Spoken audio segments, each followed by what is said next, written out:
where they've come from. It's something they are happy with, and they will be there for a long time.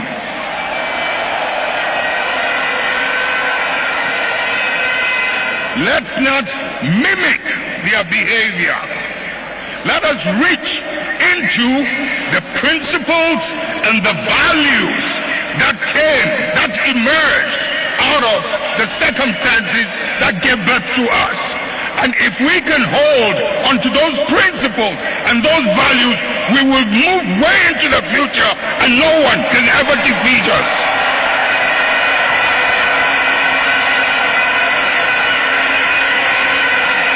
We will ride and override any obstacle as we did in the past.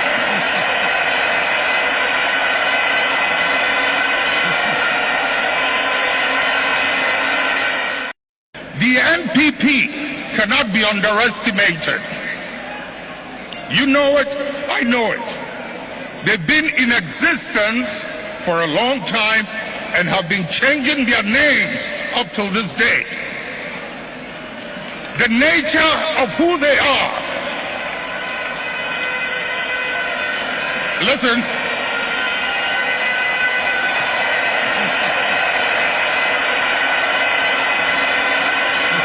Munjir.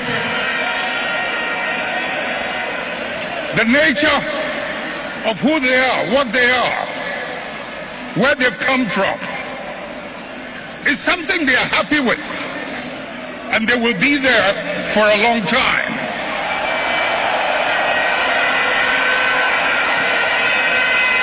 Let's not mimic their behavior.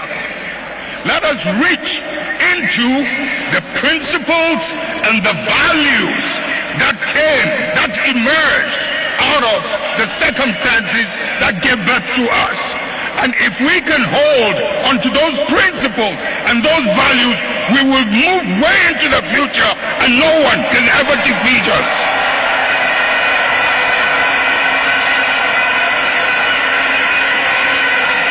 We will ride and override any obstacle as we did in the past.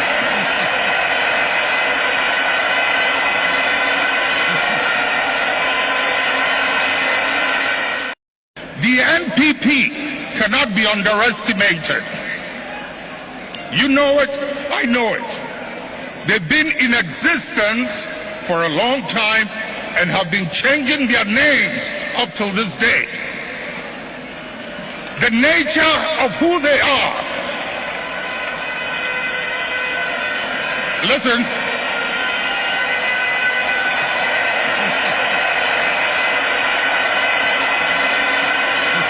Munjir. The nature of who they are, what they are, where they've come from, is something they are happy with, and they will be there for a long time.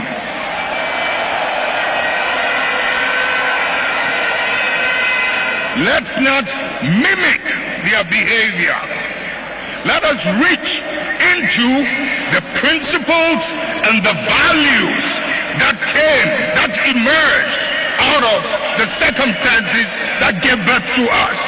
And if we can hold onto those principles and those values, we will move way into the future and no one can ever defeat us.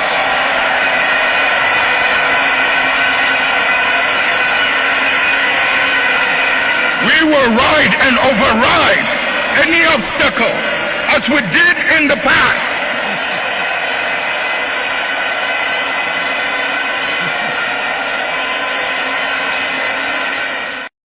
The NPP cannot be underestimated. You know it, I know it. They've been in existence for a long time and have been changing their names up till this day. The nature of who they are. Listen.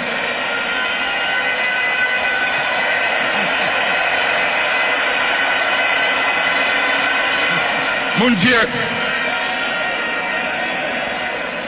The nature of who they are, what they are, where they've come from, is something they are happy with, and they will be there for a long time.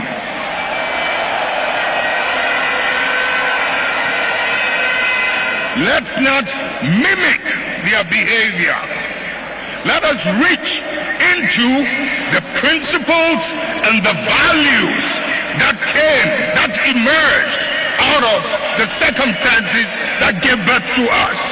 And if we can hold onto those principles and those values, we will move way into the future and no one can ever defeat us.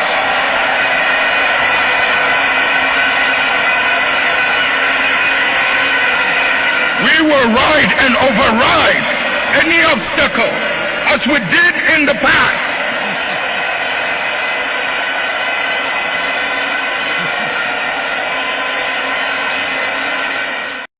The NPP cannot be underestimated.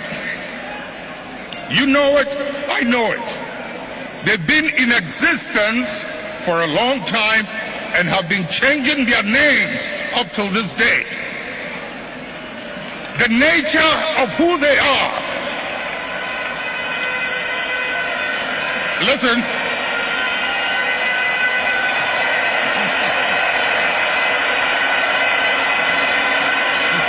Munjir. The nature of who they are, what they are, where they've come from, is something they are happy with, and they will be there for a long time.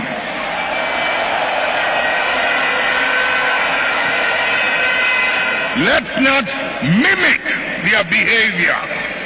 Let us reach into the principles and the values that emerged out of the circumstances that gave birth to us.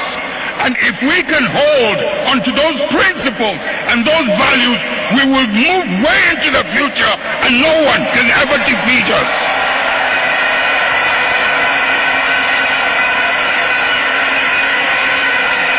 We will ride and override any obstacle as we did in the past.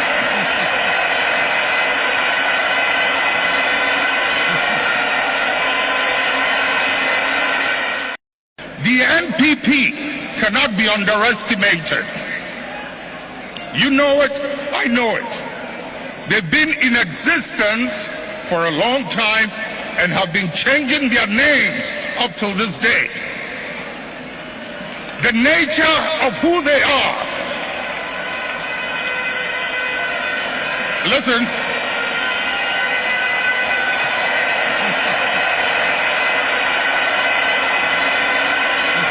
Munjir.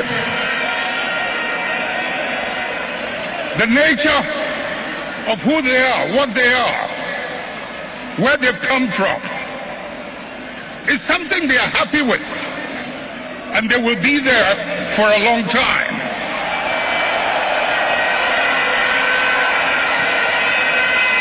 Let's not mimic their behavior. Let us reach into the principles and the values that emerged out of the circumstances that gave birth to us. And if we can hold onto those principles and those values, we will move way into the future and no one can ever defeat us.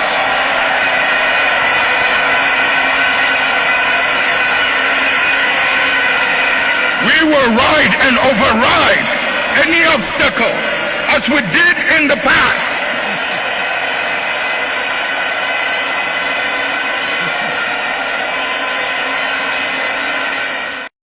The NPP cannot be underestimated. You know it, I know it. They've been in existence for a long time and have been changing their names up till this day. The nature of who they are. Listen.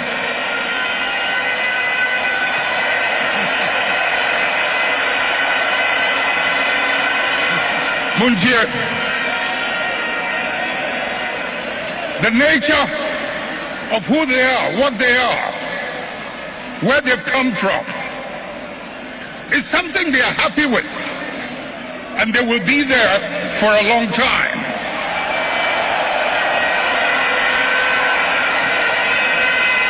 Let's not mimic their behavior. Let us reach into the principles and the values that emerged out of the circumstances that gave birth to us. And if we can hold onto those principles and those values, we will move way into the future and no one can ever defeat us.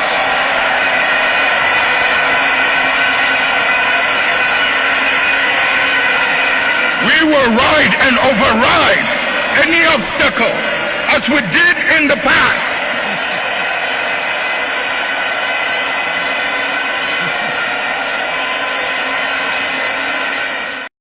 The NPP cannot be underestimated. You know it, I know it. They've been in existence for a long time and have been changing their names up till this day. The nature of who they are. Listen.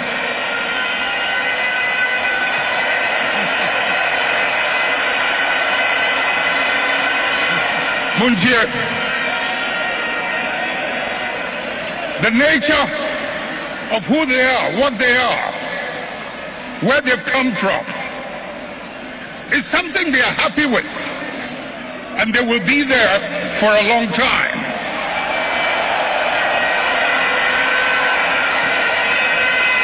Let's not mimic their behavior. Let us reach into the principles and the values that emerged out of the circumstances that gave birth to us. And if we can hold onto those principles and those values, we will move way into the future and no one can ever defeat us.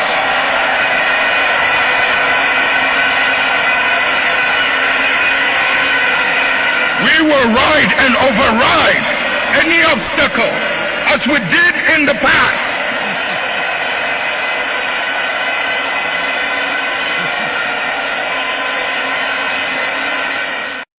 The NPP cannot be underestimated. You know it, I know it. They've been in existence for a long time and have been changing their names up till this day. The nature of who they are. Listen.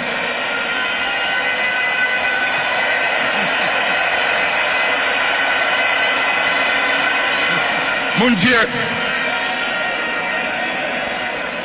The nature of who they are, what they are, where they've come from, is something they are happy with, and they will be there for a long time.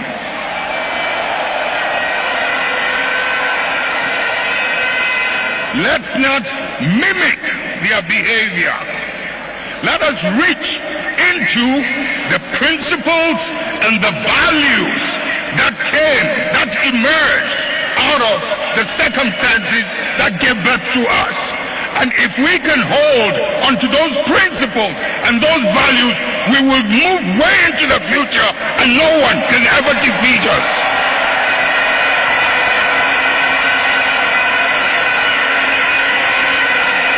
We will ride and override any obstacle as we did in the past.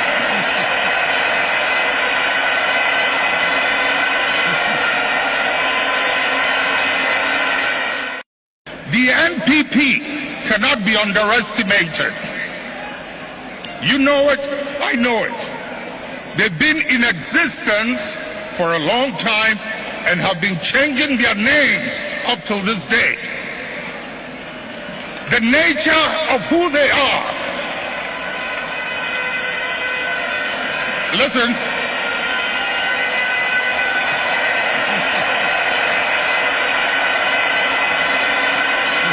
Munjir.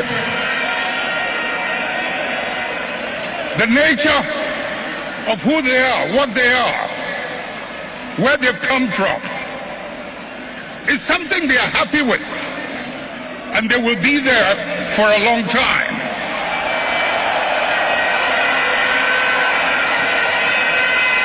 Let's not mimic their behavior. Let us reach into the principles and the values that emerged out of the circumstances that gave birth to us. And if we can hold onto those principles and those values, we will move way into the future and no one can ever defeat us.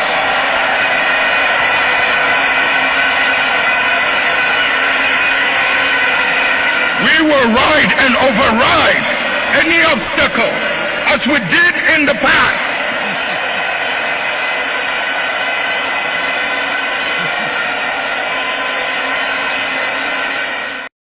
The NPP cannot be underestimated.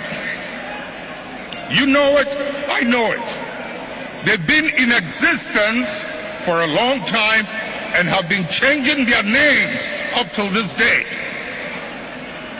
The nature of who they are. Listen.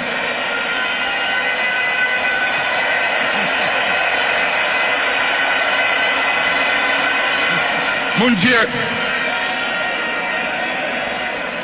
The nature of who they are, what they are, where they've come from, is something they are happy with.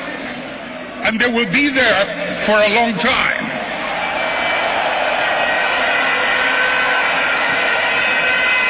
Let's not mimic their behavior.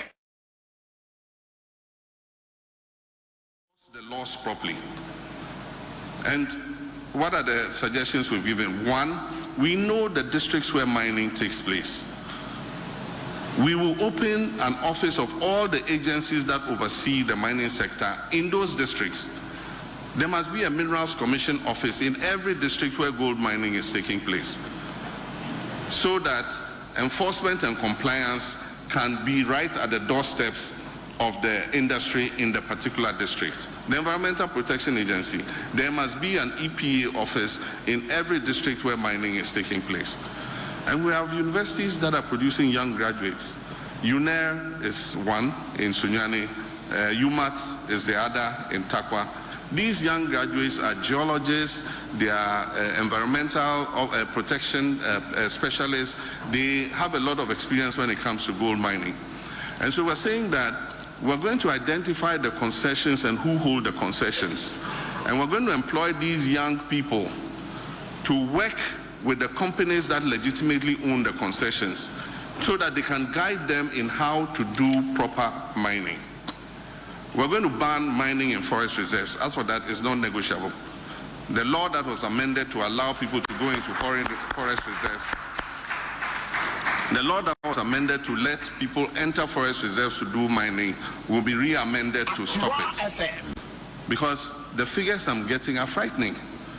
And that is why the climate change is real, because our dry seasons are getting harsher. We used to have 365 days rainfall in the western region. Today it is not so, because all the forest reserves have been invaded by mining companies.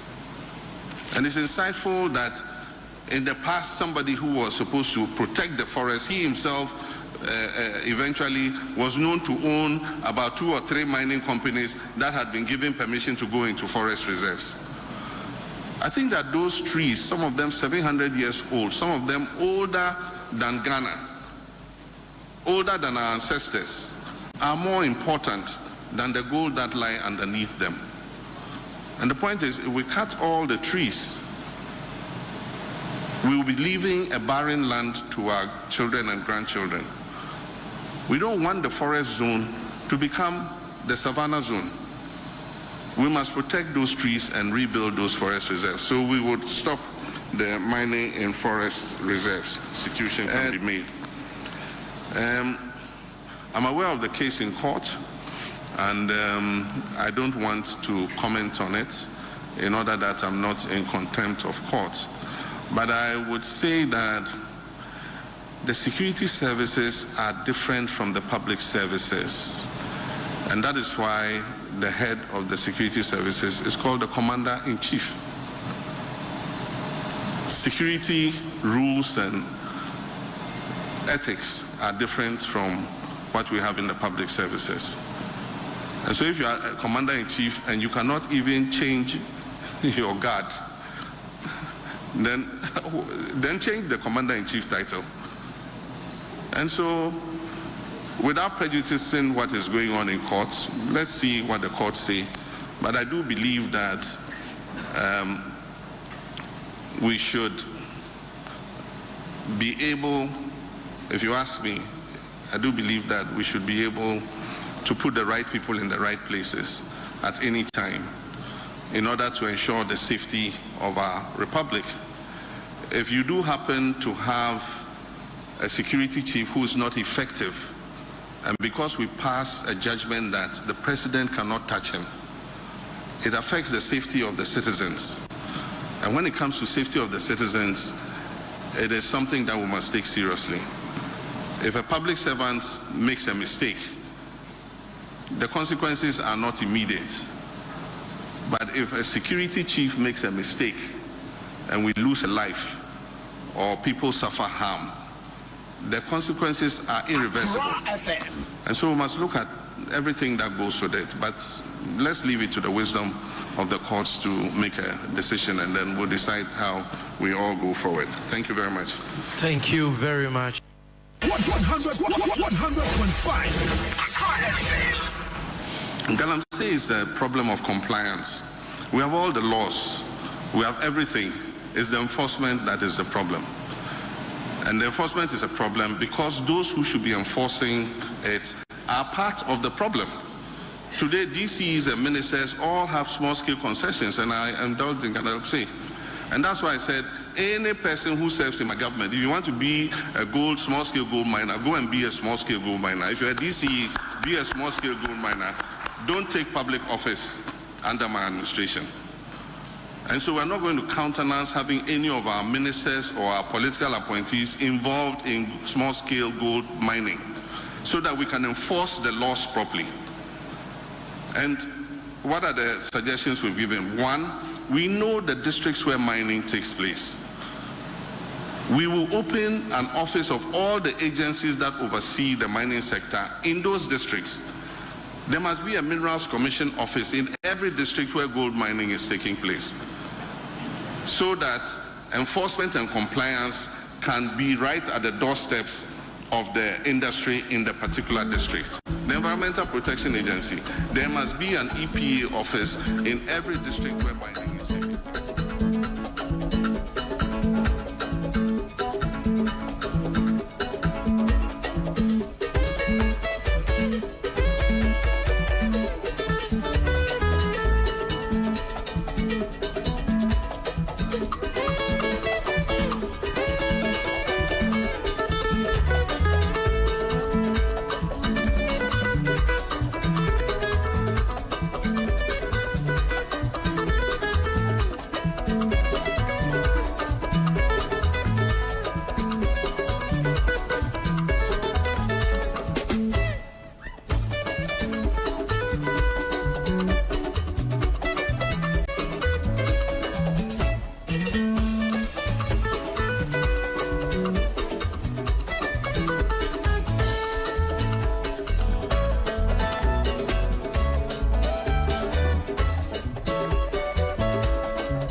abusia for haya kra 100.5 FM ene ye fiada bojaye ni Facebook to me so a me hu se nkrofo free ase chem good afternoon anama na chese Facebook na capture me dada kra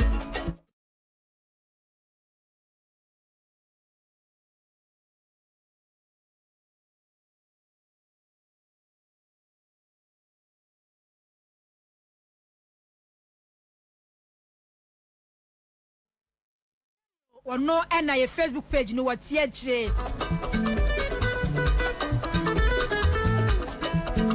na watchi die commander na nkasa commander Boham na nkasa ojenedwa na ehie sanse na Ghana fo afene papa na se mi ye show sane nkrofo obisa where's commander Boham na me hu etete me na me se kwame na at least commander omre 2 days bi cry I would commander crab Monday Tuesday Wednesday cry I was a commander Timmy ba obebe fam wo eti eyi omambo ajo ene emunya ne Monday enya ne Tuesday enya ne Wednesday enya ne Thursday wiki su de na nsem ginam wiki de na nsem ginam me se me rest kakra na nkrofo afra me nana ma commander wie dia no odin yo commander Boham de bia ya commander Boham na nkrofo frefre me sa David de commander na ma na commander na se na commander nya sa na munim commander ai sa na munim commander dada otisi musu kakra bia na afa me na mo frɛ producer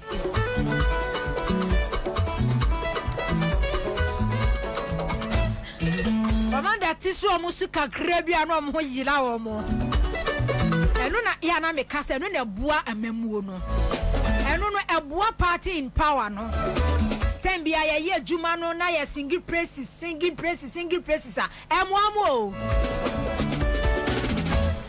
ewo ho a wo se ye tisi musu ozo ho ye se de wo twasa no onim se na chi achia obi eni wono ma wo twasa onim se na chi achia o won de onim se asa na wo twa no wotene tenia no wotene eti no ane se wo kɔ ne saa no wo kɔ ne saa eti yesi e betena ne yam yo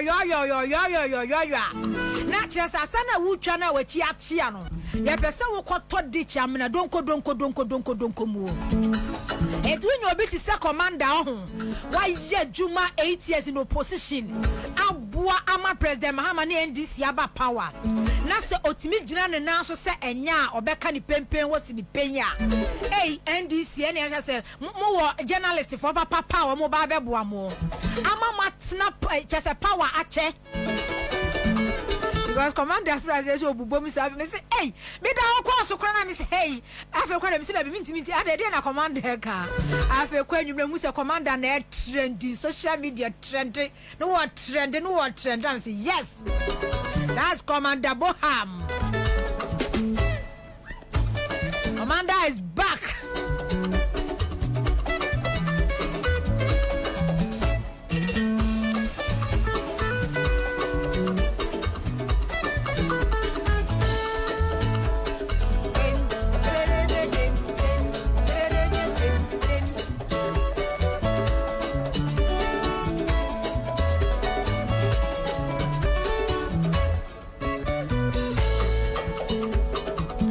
One thing so a master dear me amehunu ni say political parties no one supporters no say woka wo mo ho a ade a wo mo mpa ni say o ma ban ye bibia wo be free asase wo criticize enu de o ma chi wade no o hu dwa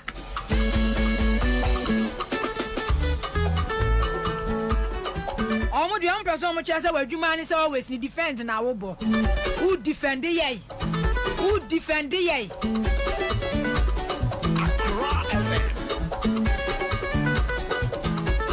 ye defend mu edu baby so say ye criticize mo baby a was ye fire mo ani fire mo na ye boa madwuma na akoso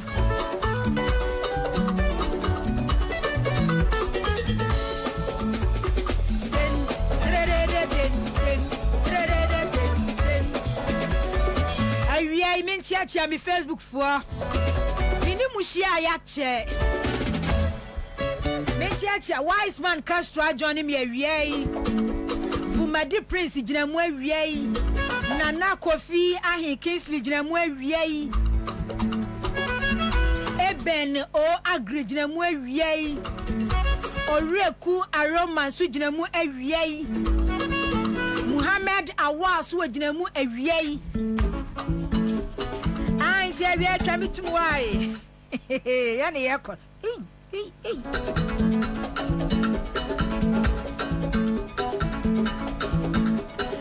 Enti awie de si agyina mu an si agyina mu o Godfrey Dak Lomote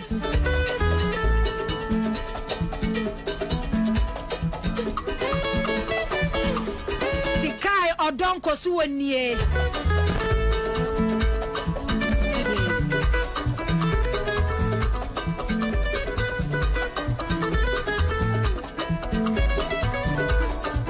Dixon Dagadu Simon Mauna Uncle George Akon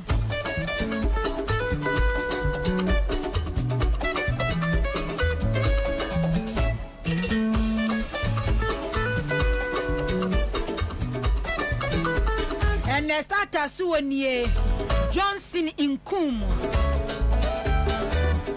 Mark Mark di mi eko Mark di no en afachewo Agboja Natania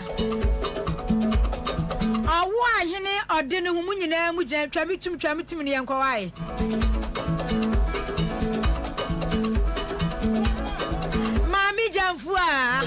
Mami jamfua UK boga wie wagina mu UK boga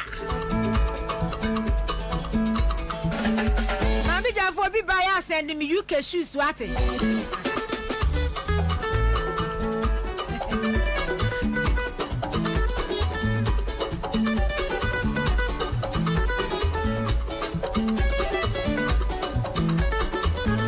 For Francis is so near Mark Anthony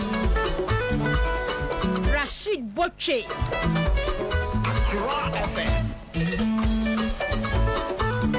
Joe Salas Munina Johnny Mie Ahmed Awa Abdullahi Yamamunina Assalam alaikum eh 2 abako bo 3 say from FM Solomon Brook for ene ye fiada bone ene Friday no ene kra ma ye adwuma wo Hello FM enti no sa edum side ho no ba bia eneja edemu no epom ho de minimu ho pa blue bob na open paboa ato a blue bob pa che say na Hello FM akiri ho no mo no enkofo ye choba wo Atim see blue bulb, blue light na make am see. Na wuni kuma se sene me. Mano na afunye blue bulb, blue light. Blue light. Melo. Obi ame na me ye despite abusem na me ye aduma mo na be. Mano na afunye blue light, nye blue bulb, blue light. Blue light e chiri ho. Despite abusan na chiri ho no ne ada story buildings na eto aso na chiri ho no no. Ekwa railways one ba bia oyi ni low. Ho ahye ne high no ho no no e man no shoes na ase no ho no no mu hwiegu. Wutimi konya papa.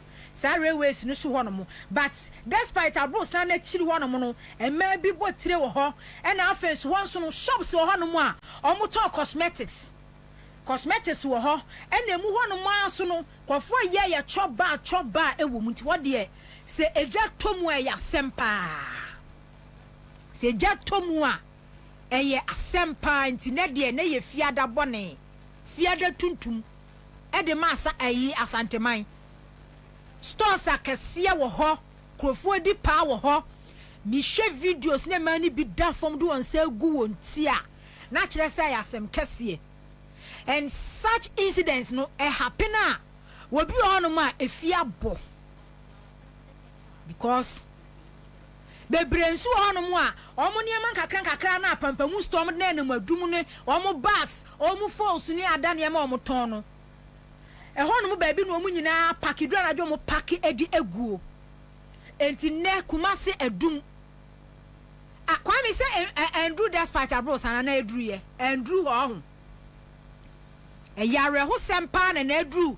Kumasi sa no said ye me share videos na jana tom ni ade na cosmetics shops wo ho cosmetics shops wo ho ene ma no so tonton nuane ene shops ne ma o ton nti se eja tomu na se ehia ebe shipa ade a chew na wuti fie ni afra wo se eja na ato stores mu no na hwe se me hu video bi a wo ma accuse fire service for ni bi me hu se fire service for car ni bi esi ho na esi anim wo na eja na ehia no na ma ni bi ka se motu car be sia se janim ensu anim well I don't know say hey asempeni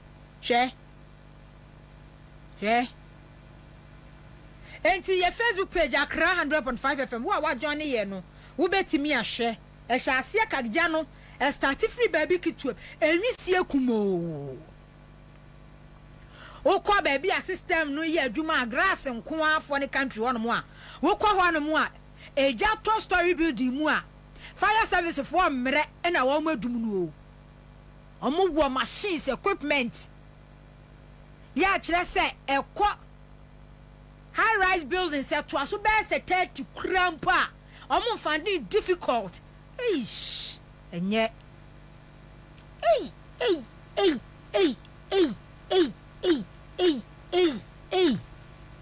asemwasi Kumasi ne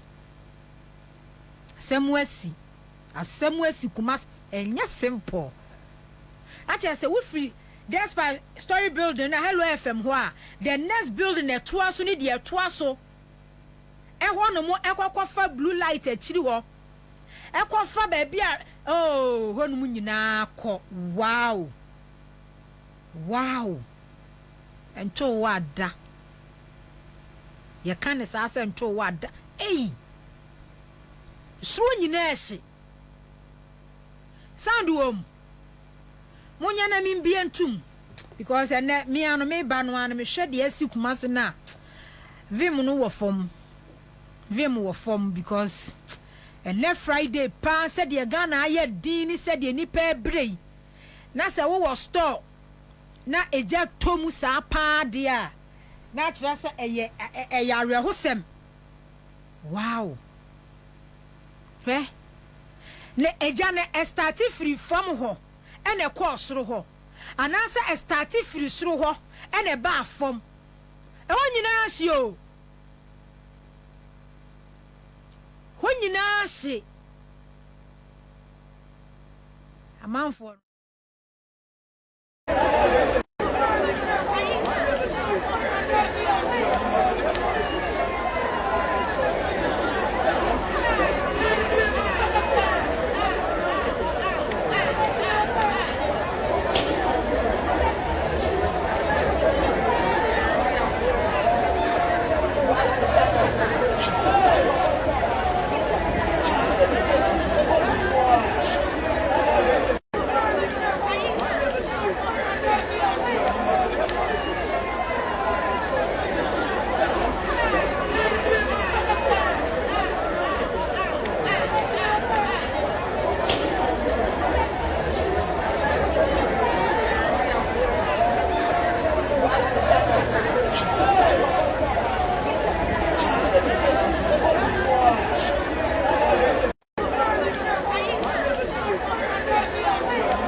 mu a omo ton ladies shoes no ne guys no ho no mo yo mo shopping no mo ni ade blue light wura mu a ehwa ani etimi wrap bibi hu de maw wo be pie na wo ye wa hu say yes bi wa hu say woto ade pa bi wo say woto ade fon pa e na ade pie blue light cosmetic shop we chire ho e ma no botire wo ho choba fufuo pe fufuo no ma e de pa despite abro san na chire ho no wura mu a ehwa no mo bi wo ho no mo enti wo hwe na wo hwe videos ni bia na videos ni bi obi eyi ni niema boxes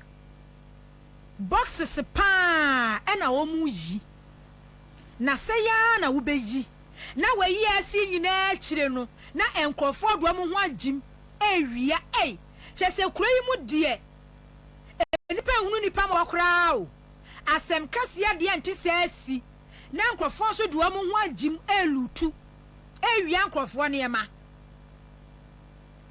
ni akasa obofo enu aboa ya afo adenti no obofo enu aboa ya afo asem de anti sasi ama enkrofo ni abri enkrofo obobra enkrofo osu sei na watie sim na akwa kro no ya hwese e be kwa Ashanti region manimu ya ene me hu se Ashanti region regional coordinator deputy coordinator e de ema Ashanti national security Alhaji Tabsoba ane ya regional okay we deputy me hu se ogina mu gidi one regional minister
country no wawu nkwase awuo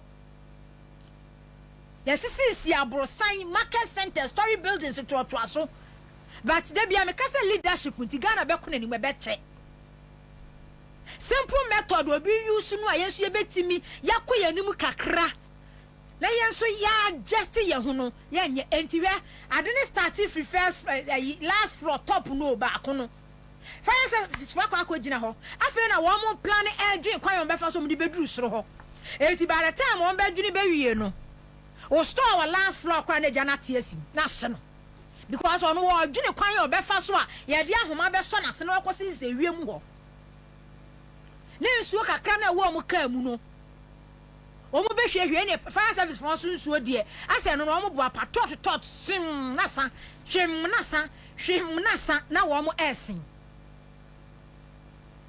ade started suro esuro fire service fo ewo Kumasi wono mo a Edum Central Market wono mo a wo mo ho ti se fast na eno mo gadget yi a de obi bomoden asend ma mi awie ene e wo mo bi no mo koduru wono mo a ene se fire helicopter se fire copter se fire dorom du ko siwem ene wo mo dum no a simple hwe awe ho sem hwe obi hwe maame no hwe maame no wa ye mo bohwe hwe ne niema ne yeyi metimi abia tumo munya na mimbie ntum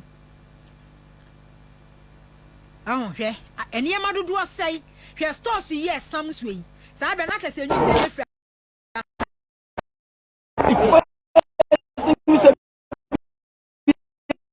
ya eniema na tunesa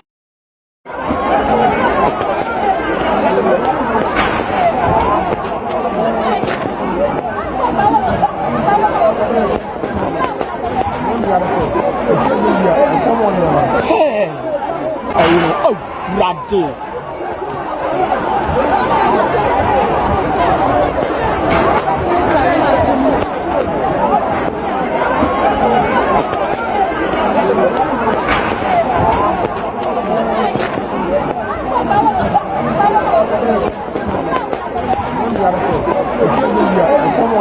Hey.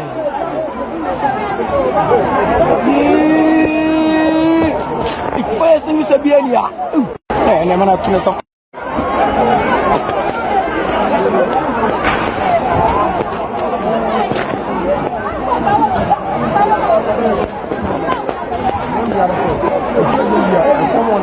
hey, oh, radie.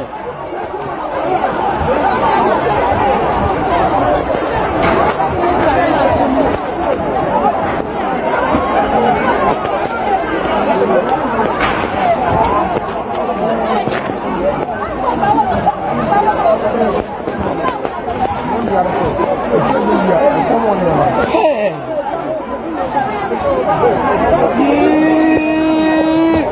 ikifanya singi shabiani ya ne mana tunesa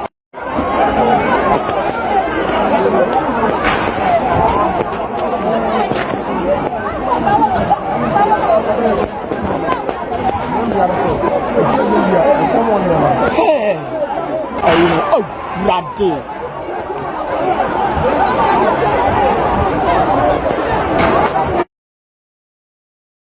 fire extinguisher akura mu ni bio me hwe video wa broni akola ya da be wo be se 5 years 7 years edem se friend se phone peja na akura ni die mrika akwa fire extinguisher emia no wadum no stores na egu edum ho no no che se fire extinguisher akura na se eja to ba bi kakra store ba akum kura no bedum no kura na bi ni ho eti hwe adum a wo mo ye eniema na mema ejina mu na omani abra wo mu age eniema o na wo mani abra wo mu age fire service front wo mu ka akodu wo no a wo mu jina form strategies we kra nya bu ni dia na high rise buildings a can say yes is airport mu ni anu bi we ya class 3 wo mu kodu wo mu jina form wo mu ko ko be fa so a Edward President Mahama wo assemble pro wo assemble pro eto fo mo kra ni du mo de na de atoso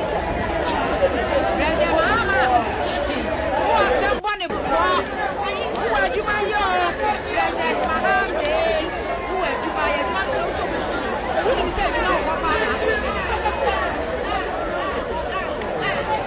ma send picture ma kwa me ya fe picture no to so agrochie story build the to so be say 50 enfidi a wo mudi kwakodum ja wosoro wey story building wey wudu adum a eto aso 3 enya story building bi a wa bi aburusu bi anya de bi a ewa bi ampacho mo ama join me Facebook page mo share fa ma me ne de CTV enche Pastor Chris take over the CTV de ne ono kwa ba take on di ho nka ho ne de Facebook na ene Facebook na ne yeko mo mpacho mo share me page na mo mfa ema me solo Ose Nanama, I'm watching you live from Chicago, USA. Solo, Sana America jato ho no fire service for San wo mo bre. San wa mu bre Ebenezer Mokto se share. Mun share na mun fa ma me ana. Mun share ma me patro mun share na mun share me page no emfa ema me. Enye baako, enye mienu, enye miensa, enye nine, de bia esi, na esi. Shops na wo ho no mo no, o musika wo mo kwa na hia wo fire extinguisher kra, e wo fire service fo. Regularly e wo se wo mo kwa ho no mo, e kwa ye education kakra bi de ma wo mo, e kwa ya hu se nwisie bi e ba wo ba bia fast, wo be fa fire extinguisher.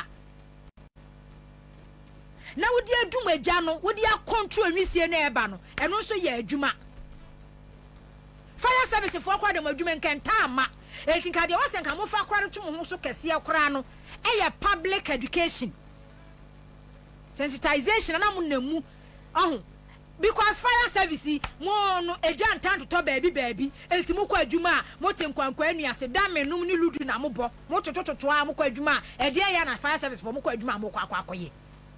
Enti public education there on regular basis no e was say yade ehia mo pa especially market centers e was some ko check hu ni say store bia wa fire extinguisher e was some ko na mo check na mu ya biro asem kro de bia ni yetiam ni e bo ho amane de bia ni e bo ho amane asem kro de bia ni e bo ho amane ya bobo nua e ho ye nua blue light enua saa no ma bobo no mugugum no mhyehyem saa o saa nua kro na emu no enkrofo no anuane gas cylinder sakesie ebinum kwa so bidie no nyina wo inside ho asem kro no ano nipa bibini asem kro ba ko no de bia ne ye ka ne ye ko ne ye ba ne ye kwa ne asa besi ye chi asem kro na ebei Ibrahim, was it white people are smart and smarter? It will never happen in the Western world. Ibrahim, yawo. Marie Adam, was it? I'm sure they have insurance for their shops. I know dear, and I make can Cantaman to me say, menya course, sir. Me cry, I'm me by enemy refi. And money, mema, wa cantamanto. Nanama, yempeni for you, my Wouldn't say he care by 120 Ghana cedis pet. And yenny papa, kunyani pami and sow, and I aframia, or my mamma saw report to a cantamanto. Fire incident, no. I catch them, me say 120 Ghana, obi France, madam, and me I buy Yanunia de Diakin in a yan boy a car, and a ye. Elisha buy a yan boy a car, and ye. Ye really care by a penny for no, almost Kayan or Muchesicano, almost 120 Ghana, and ye. And to insurance, dear, a yasemo. A yasempa, me caught na many Elisha Dakwa, I caught Chichun Comoses here. Hello, senior, good afternoon. Good afternoon. Yo, na Ediana Aquaswa to say. Over Santamantamia, dear Kumasi 3, and yet, as on Gilmukra, every day, so a doom, I will Kumasiano, Ama, and Washer the Duanana, Abba. Now, baby, a jay to ye a phone no more, a doom blue light. Now, blue light one day, concerning to Mode at home, a dear Honina, Nina, Genatum Amano Asia, a blue bears 100, and I pay a daya or no Mastino about sign. I say, bit was so me and a bit was so me, you know. And also, a dying about signs are my commiansa, and also a atom amanina, so ashe. Na baby I can watch me I wa etuminom eni enuanom Hello FM wonom edodinom ana edi ebohom na ade ne se enano pay no ebo be se no num awapa wusima ediasan ekobo no nhyen na mu ana ebeto ja se eja no echa se bula etuwo na enti hodo na ni kan se omoto mo sai se se goto na me no ma me dumo na wo hwe eja no a baby I see you know a bank I am with Saba or Mufrano Aquati Adjiman building no a cheap and a started free it just 30 and num for no so and a cost so so Tadan so I was saying a torso Mark Marcomiansa it is already a shape now first for the one not as a blue light.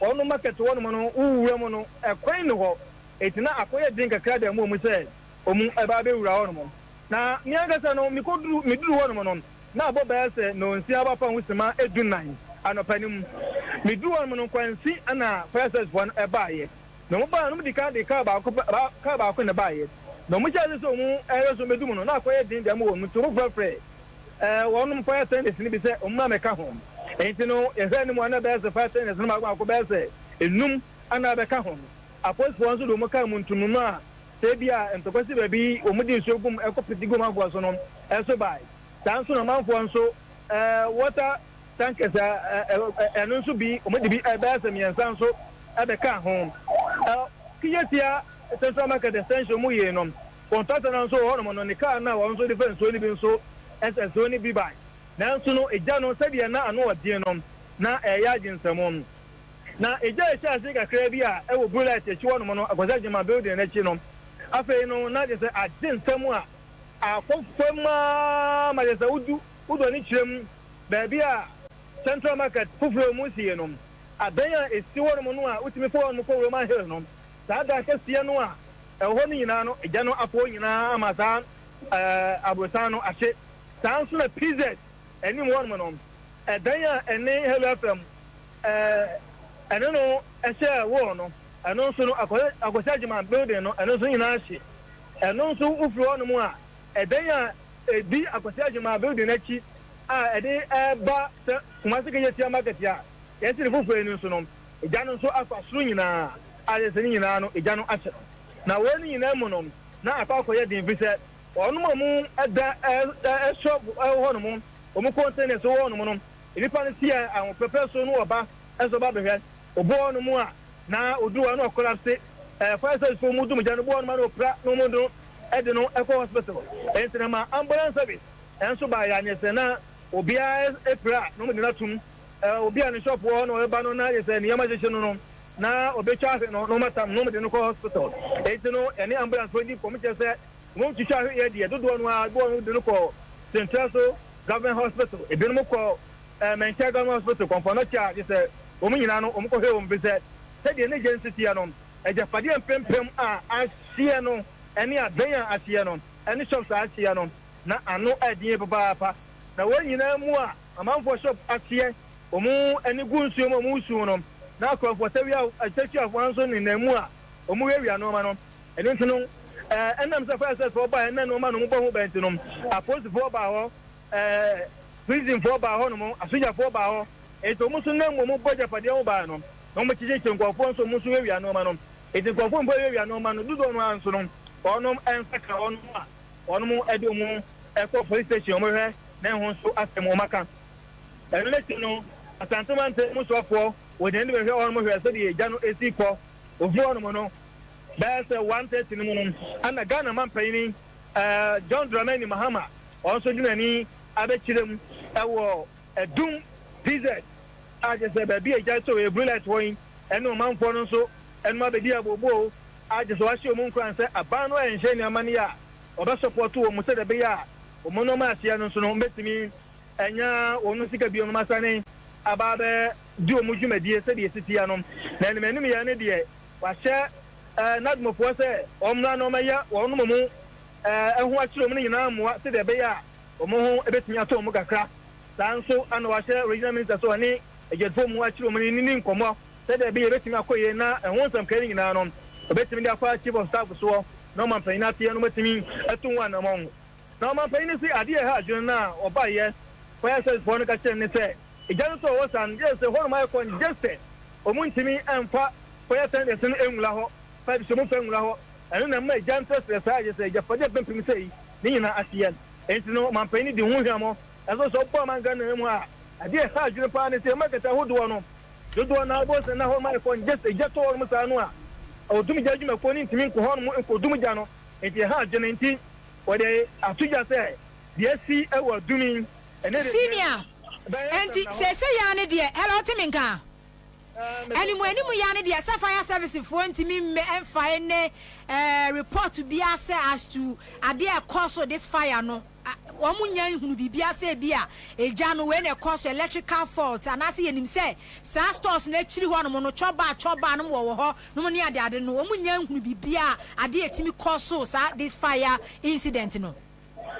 any fire service bonding ko mu jeso mu dia sable mu nya hunu ade proper edi eja ne ba yenti onom asase a omo ye mu investigation say the be ya ebe hunu ade potipa edi eja ne ba yenti ema central regional fire commander obaho chief fire officer of mane penyin so ono so efrin kan ejane to ni so obaho no aba be hwe se the agency TNT omo chese afei ana omo asase a omo eyum investigation na de ba ko no say enam se janto ho ni no e ho ni binom nuo biane wo ho gas cylinders wo ho gas sa wo do so ho entina o man penyin ba ko no kan wasam say sadu nyina no eya de contribute to eja a total market ahodo mu entin sadia no man for nyan eblo ma pe ni ba yo ni esentrefo edin komana no ti se bi no mo agi pe ewo market wonu mu a eno nso ka ho bi paisa no na ma eja no tretre sa entin no eno nso eya de a ha gene entin sabe de ko yes for no ntimi mfa ade forte pa e ma eja no e ba ya no e na to dwo mu chese o ma cha tia mu eye nhwemu e de afa ho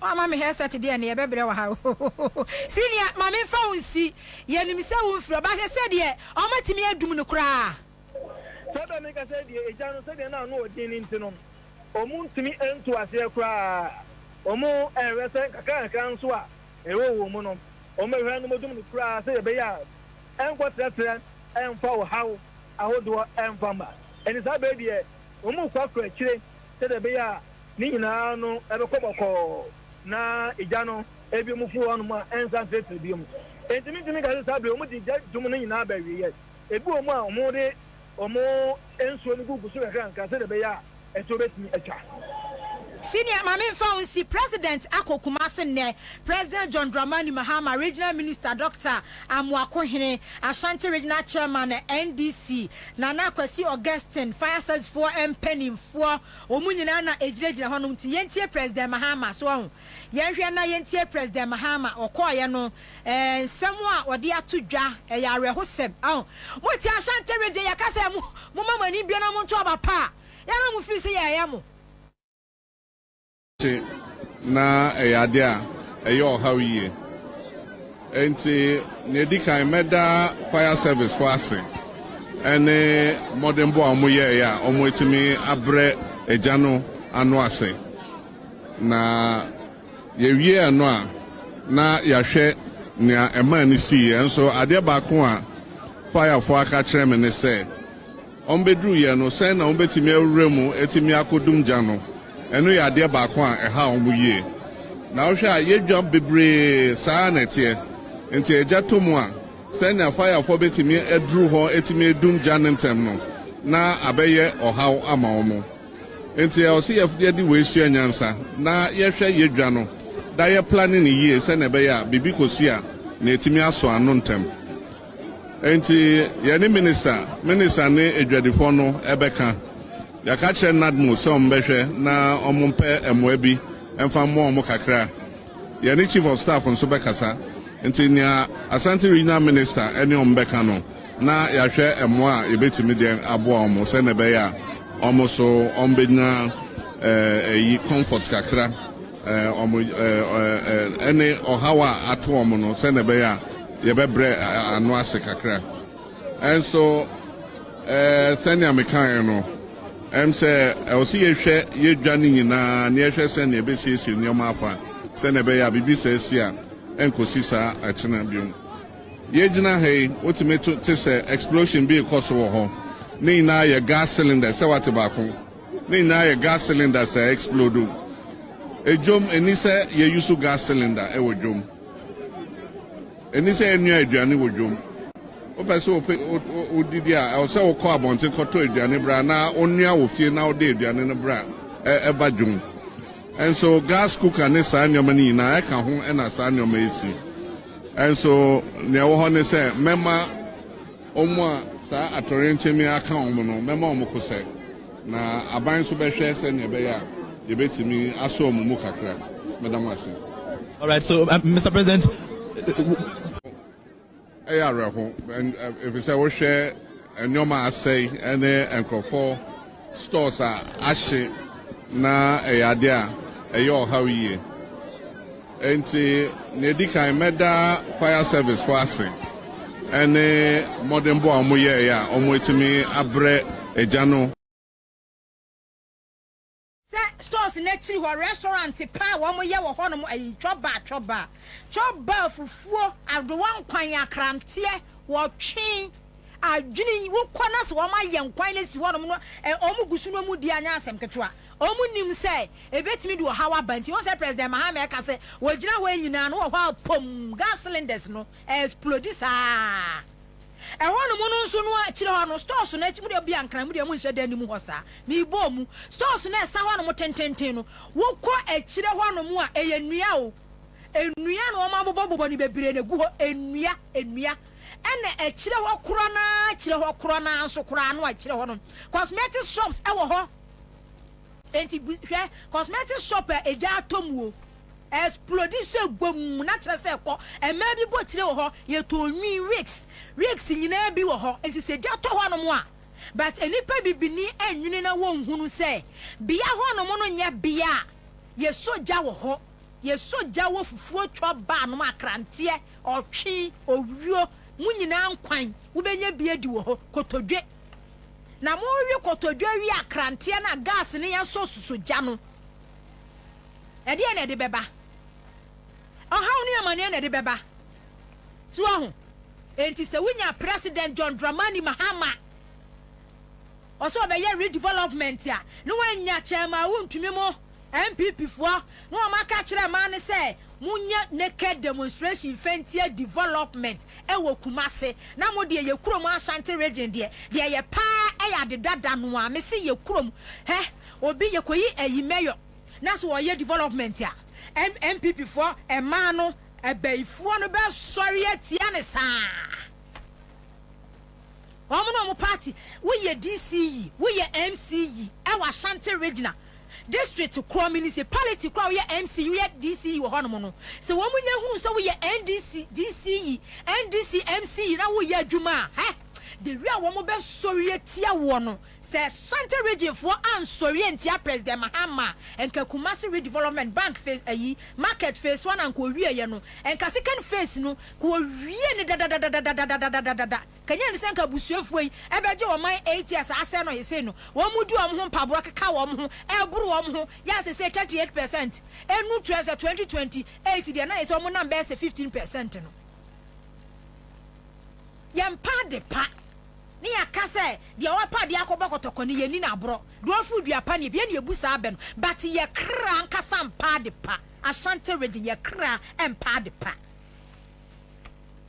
we ye ho no mo ahyi ye be divert no anye no politics sesi ya enso stores na ahye no ene ho no mo no ahye no obi ani ba bia no wabo ni table ano wabo ne pattern no otimuo enya dia President Mahama so wakwa siesie ho no mo a obetimi asesa NDC fo akogu wo so wakwa che won mama NDC fo enso ye be divert no instead asem ba ye be dwuni se ni pada sani asantini o be dwere papa no ada ne politics no wakan kwase asem no wakan kwase asem odru Kumasi a wo bon Central Market wo bon e wo tan the last time pa me dru se me frasafo e kwa ya me resen na me si enti Kumasi ni sabi enti kura ye won penifo pawum kura ni mu bon kura ni mu kan na anu ye yi Dr. Mwakoyi ni mu ba NDC ba ye na wa start clean up exercise na nia kura ni mu tan 8 years e ho bon tan enso ye de ensasi ye bo e kan ye bo so nsem ye de ensasi ye bo e kan ye bo so nsem me jimini matuma ba matani me jimini matuma ba ma NDC yentafo party NDC yagbefo party ba NDC no so no develop Ashanti region NDC no yagbefo party yentafo party no omu na develop Ashanti region party no a akanfo Asante for party no so no omu mumu mfa mo nya hwe nyame nka mo ho na me ka no me si de si kantamantui said you almost can a man or my brepa. Almost 120 Ghana and woman yaye. Nemremu kwaji loan won't mean who interest. Mwama ba moto ye and who interest no won't mean ya. Naka cre kura wana share. Na yesi donese ba we de ba na mu leadership HS kanoma 120. Kumasi nyankopon kam ho. Ai nyamen kam ho. Na watwi mu nsama si Adwa Safo kasa. Former MP Dwame Kwabenya, former minister, procurement minister, Obeye Gender, Children and Social Protection Minister kakra. Now, Adwa Safo, you are not being truthful to Ghanaians. Eben e-levy sama woka. When you're truthful to yourself, your constituency, and then Ghanaians, Dwame Kwabenya wana metie.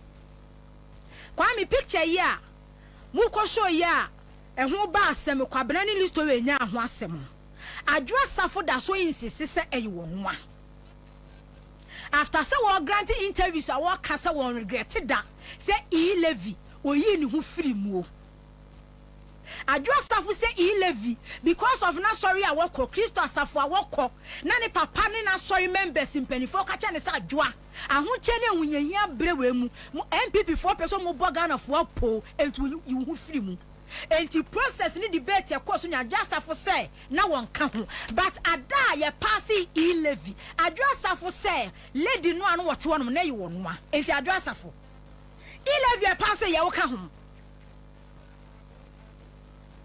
uka e-levy ho uka ho ne ya pass e-levy because that day na woni ho no mo a na MPP for no fall short e wo parliament enti kan kire Ghana for say and I won't regret it that say e-levy we you who free mu we you who free day no I pass e-levy no say what's a side picture ma me ne ye what dey Adwa Safo e-levy who can who be okay e-levy ho because that day no minority for work out from the parliament and then because of sana wo ka ho ntino mo ye 170 say 78 say na your friends 170 say 137 and independent ni kam ho enti adano ya pass ya na adwa wo sese ya wona na wo te parliament won mo ne dia e-levy ya pass ya na adwa wo ka ho bi enti ntina ba bi nye dede empre empathy sympathy free Ghana for ho en kan kira Ghana for say e-levy na won ka ho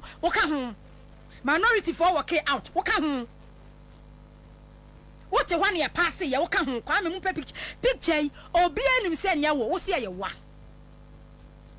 wose na wa wo enti na wa ye kese wani ma yedu wafu ayedu obusu ayedu ena wankasa wo yire wo ho edi nose mask e share wo wanim ena akoye wose picture ne ye wa and then that same very day that day no ena ye pass e-levy enti what do you mean so obeka kire me say wo twen ho free e-levy mu na wo kire mu say Ghana for so wo mpe Ghana for so wo mpe enti process ni debate na ekoso e wo parliament ni nyina da na wan ko bie no e da na pass e-levy na dwa akoye e da ho ukọ pass e-levy ukọ pass e-levy after say lady no ekọ enkrofo minority leader sam me na Haruna Idris na minority leader we expose you kire da wo ba Ghana ha flight number time wo land ye e wo Kotikatem na 3 ene ade enkrofo kan no ade chi ya se ne say ya parliament ko ye na wo parliament wo agentia grant interview say na eyewa that day pass e-levy adwa wo se eyewa so what do you mean say today wo ka kire Ghana ni say e-levy na won ka ho wo ye part wo ka ho bi sa politics na mo ye no a mo pese mo kire se Ghana fo ne ye Jimmy ne egu Ghana hanom madam ya tra o me ka kire mo se Jimmy fo no a ye tudi mo 2016 yo no se Jimmy fo no aka ketua bi o aka 38%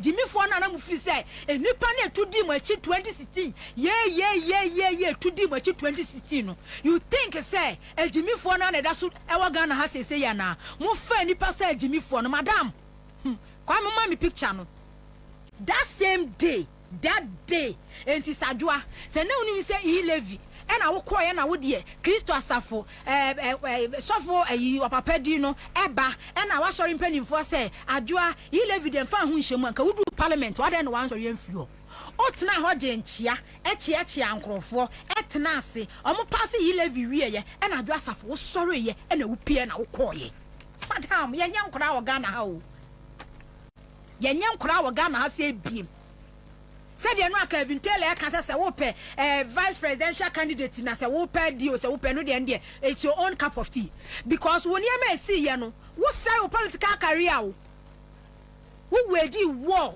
eko a wontimi nko sa picture ye nie eda ye pass yi levy enie e na da hen biem melo biem na Ghana fo nhwe there ye pass yi levy e na day we adwo asafo so na wotiwi enti debate na ekoso process ni nyina no adwo asafo wo se wo man ni hu do e na wo constituency hu do wa sorry fo hu do enu enti no yi levy no wo dia won support ya adwoa wo so wo ye na wo ye kese abusuafo picture na da so yi picture we na kwabena nya ho asem okobo madam yi a o ware ni earring nie ni cheye da ni komu nie ni color nie okobo odin a madam yi nam ni legal na lawyer for so twebe kwabena mo se wo mo retract no mo apologize na fa hifa ngosi ane ade adwoa obi ase nya wa wo se ye wa Henry Dusu ba abonten be kire se den kwa na pass yi live na ni Ghana ha wo begina abonten kire mu kire Ghana for se na wo parliament wo even we interview kura wo grantee kura no wo se picture we na ye wa picture we ye wa dia adwo asafo me see se picture we ye wa dia that day no and ye pass e levy enti na wo te parliament wo pe wunia na wo se na wo ye den ni ye pass e levy onko parliament ni nyina o process ni nyina wo ye wo free but did da ye pass e levy no adwo asafo ko parliament o ko parliament Maria Adam, what say this is not her? Or say you are noa, what do asafo say eye wo noa? What say, and you na beka say you noa, what say eye wo noa, and we are part of it. Ti say Dr. Baumia, ekọ cabinet, ni eti one of ni see e pass yi levy ni a pass here. Now what president here di no ka kire Ghana for say, me ba me twa yi levy mu. Adu asafo team, or say you are noa, what say eye wo noa, no wa ye kese because now wa wo. Address for core parliament no so no one 20s 2013 and address for core parliament where ye ka omo di party mo address for kan ho bi no one late 20s 2013 na madam o core parliament President Mahama on the start here President Mahama and a we win na core parliament o core parliament o second term 2016 we win yepe 2017 na wo ye na na akufo ado darling adwo asafo hwempanifo nkoto wom wo parliament empanifo na empanifo wo parliament ho kofo bebre asef wo parliament wo 3 times 4 times no ni ade but ye honorable say chairmansa bonsu as majority leader no after first term ye wo deputy majority leader also your procurement minister. And then someone walk cano. Efa maame no school feeding coordinator na wanya ni baby kono. Get to kwashi gahono. Adwasa for me bisa wo say. Audit na wo so kwaye ye no a. Enu nti no wo kamu nsem a wo kamu nsem no. Senka MPP reniye. Se MPP akọ 2024 general election na no ma agenda nyina ne se. Se results ni ye close kakra ba omia.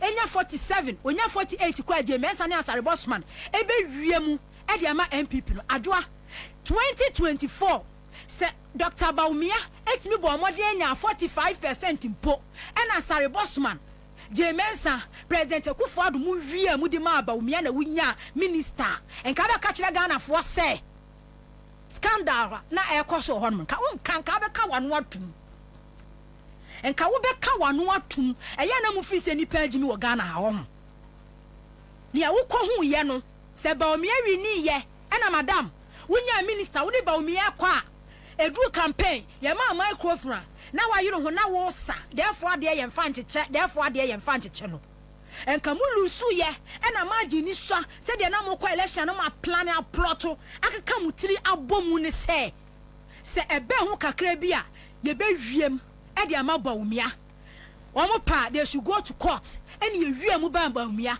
na Baumia e ye minister nka dwasafo nka won kasa enka krono no a ekoso school feeding mu no enka wo mo ho wa enka abeji minister no akoverting aba abedi wo minister wo Ghana ha sei ama sa scandals no a wo so koye sector minister akoye auditor wo hu ye ni nyina da no what na so because we interest about first we interest about first media me tiso obi kasa amaso no ye mienu entimi di hatie na me di hatie na me di hatie na me di hatie o enka wonka ka be ka wonu atum because we interest and party interest when your minister say yeah we wini ya ma ministerial appointment under President Baumia under Vice President Napo ya me mpangu enti ka be ka wonu atum who try 4 years wo second term deputy majority leader na we ya akra e wo parliament procurement minister na wunyini ye but ye kukrum sa positions akasie we edemaw e wo bra na mpanimfo wo ho obiti die simu e hono mu na Samuel President Mahama contractors e ya wode road contractors ahodo ade ma address afode ne nsabonkum musisa contract ni nyina matwam enti contractor bia pa they should come to your office when are your procurement minister so those contractors who do nsabonkum e kire nkrofo so they should come to your office. Say ya abogreti obi contract no so won tiase a ya twam a omna office udi 4 years so deputy majority leader na empanimfo tete parliament ho ukoto empanimfo ho but that time no now we MPP ni president Akufo-Addo darling girl Adwo Asafo enti ye review so papa contribution o papa lawyer that bond that relationship anyone can say relationship with President Akufo-Addo or review do baby madam na na do second term no wo chire ma chire Ghana for say wo kwa wo ye twa wo ba eka baby madam wo kwa wo wie ye no ye twa wo no a wo ba ka baby no adan ye fro say bra beji appointment one kan chire wo mo say wo condition no enti appointment na ho no mo kakra na wonya fit wo sa ho yade wo go through trauma enti wo munya appointment no wo yali asa wo hunto wo asa wo ko BBC ye nyina da na dwoa o beje appointment o ba ye beje appointment e convert no convert me kai wo any 10 minutes kura wo ho because report e ba ye ne say wa wo wonya fit o convert je appointment sister o convert je appointment ni wie ye no enye de Gertrude Kwashiga e to woni ni mienu a enka madam enka minister no gender minister no enka wo bedi ni pepepe 4 years enka won kan kire ye se wo ba yale enti hold on me kwa abenya 2020 enkrofo asori anopa emu mmerewa emu nkokorawa ato santen akoto aba ede amawo enipa over 50,000 ato aba constituency di amawo no se nya wo ne maame ne konya issue a enka 4 years wo bedu minister but because of a man so ni abufuo ntino uja whole constituency kwakotena abuchi just one moto abama no wo magimi uja ho yeti kurom hanom after President Mahama lusu ye community day senior high school ya esi hakrefra wosen kwa benya e-block o be ka kire Ghana for say e-block your project na se wona akọ World Bank ekọ initiate ye pace kadibesi e-block Adwo Asafo 2016 2017 o ka kire Ghana for say e-block your project meboa mo kan chem say meboa media politics na mo ye me I'm not a politician, I'm a journalist. Me se me de masumi enu me di we tie na me di we ye tie we sabra na wo ye MPP for darling God Adwo Asafo no na se wako ya yo minister na se minister wako president akacho se koye audit because school feeding krono koso ho goes names koso ho wakwa ye media me corruption aspect no because Cynthia Morris mu nyina nim say school feeding no krono de maame no ni predecessor be ma na no ye minidi kwa mi refi din obi na na ye school feeding coordinator no ye be ma e no scandal say ya na suspended no e na maame we be take over e na maame we Gertrude Kwashiga e be take over and the school feeding no and na Akufo-Addo me wo kwa mi kro mu DC no yo ba God's names were the Ogumu Sam, ya called the Tenoma Yetchen, but another manitra for yes. You'll be a Pamono be a unity.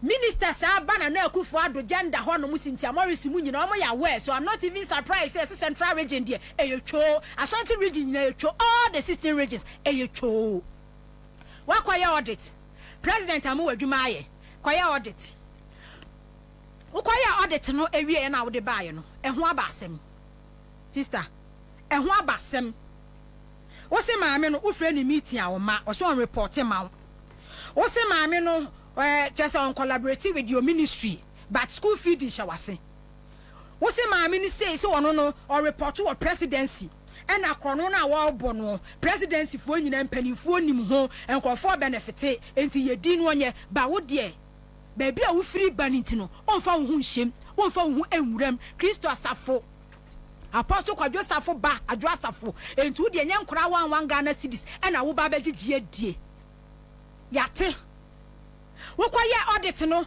president Akufo-Addo na ma kwaye audit no wo wie audit na wo ye no na Akufo-Addo se na ba mu de eya akromfo aban ebeto wo na so awodea wiya bi lutu bi sister wo na wa appointing maame no wakwa akosake no school feeding coordinator eya president appointing school feeding coordinator enti wa wanu muton say report ni be president ka kira wo say totwene baby president say totwene baby no na wugina wutumi so president darling girl adwasafo na wo sake maame no na president sa force ma reinstate maame no may any 1 week na asa reinstate maame no because president say yan kan kira wo say krono na maame ne bo no ye nyina na ye che ne ye die enti kan wanu tum madam President Akufo-Addo ballot papers presidential ballot papers onna na nimfo nyini wo so ni di na na wa ase wa ba do me kwa be na wo da no wanya minister dia ekoso wa maame no wo mpa madam e dia na wo so ye you call it a quit you resign na wa concentrate wo constituency ba untimi hijack ho constituency do me kwa benya untimi taking ransom ti say de eya wo property because do me kwa benya taifa hwan no ne ade Kristo asafofo age wono mafa enti do me kwa benya ya wo no papa property enye modwa pade what is wrong se wo hu se gatu kwashiga eni nkofo akonaive regional school feeding coordinators ni presidency bokro no mo ankasa mo party executive school feed omo bokro no wo mu no but etia wa sorry nhyehyeye etia onteteye adwasafo ye awanya no eno ane se wo be ka kire wo party mpanimfo say president Akufo-Addo chief of staff madam Frema say madam we de ekoso ni mintimi because obi ntimi nhye me ministry ase na wonye ne ope no omokro na me koka amaka say but wo take ye wodo me kwa benya for granted and akotena America because ubuafu na wo betimi awagi war against presidency against president Akufo-Addo na busuano ne cartel untimi o started war ekun ya madam untimi nko ekun untimi nko na me metrasa me hwene nya me say you have been ungrateful to your party leadership and o constituency akodwa baby a wo started politics a wo ba no akwanya opportunity say wanya wo MPP mu no you have been ungrateful to your party MPP and then the party leadership and then the people of Domiko Abenya uni ye endi ni ye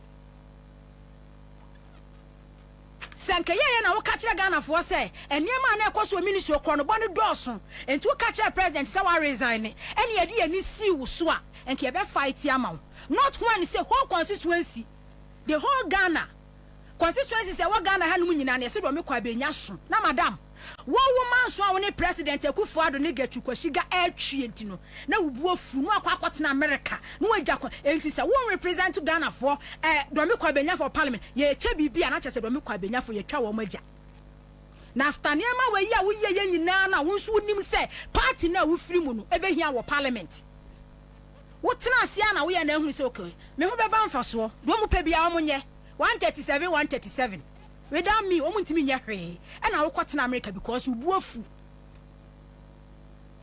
and I kwotena America ubuafu party for afra o pacho umfi party for afra o pacho umfi adu abro umfi empani for afra umfi na at TikTok na wo ye video na at TikTok wo ba na wo so yare no de hu ya no se wo de ni gina car garage to expensive car e de ama wo ba be ma na wo de ne ye excuse sympathy e de free Ghana for hu ya ne say wo de wo ba ne gina car garage e to car de ama no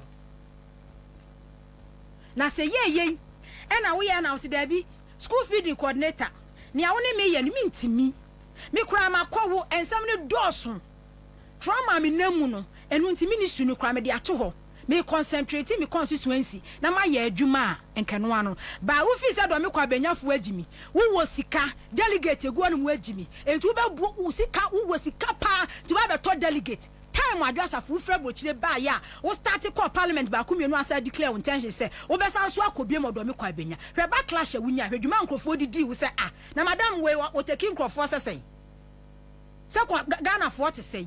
And you think he said, oh yeah, you know, now we party national, regional, the president on Bible support too. They will do everything so bring guilt down. And then today I'm saying it's a drasafo. You brought it upon yourself. You brought it upon yourself. One kasa na de buy because who started war? Ya ekono na wuntimi nko. Unim sa o party be here 137. Oh, mu be hia me pa ye fra wa wo ma ye timi twu obi pons ne ahye obi nose mask ne na kosi parliament wo bra ye hia wo party ni nye se airtime said ye na we part of it come wa first time wo benefit wo ye deputy majority leader wo do wo maba wasem wo parliament ne wani age procurement minister wo do position akase ne wani age. Now you think say Adiana Adwasafo ye no say nkesi obi na man ho so e wo NDC mu no ye ya you think say chairman general say dun kati abe tolerate fifi ko ete be tolerate presidency chief of staff honorable Julius Debra Dr. Valerie Soyamo on be tolerate madam obi an tolerate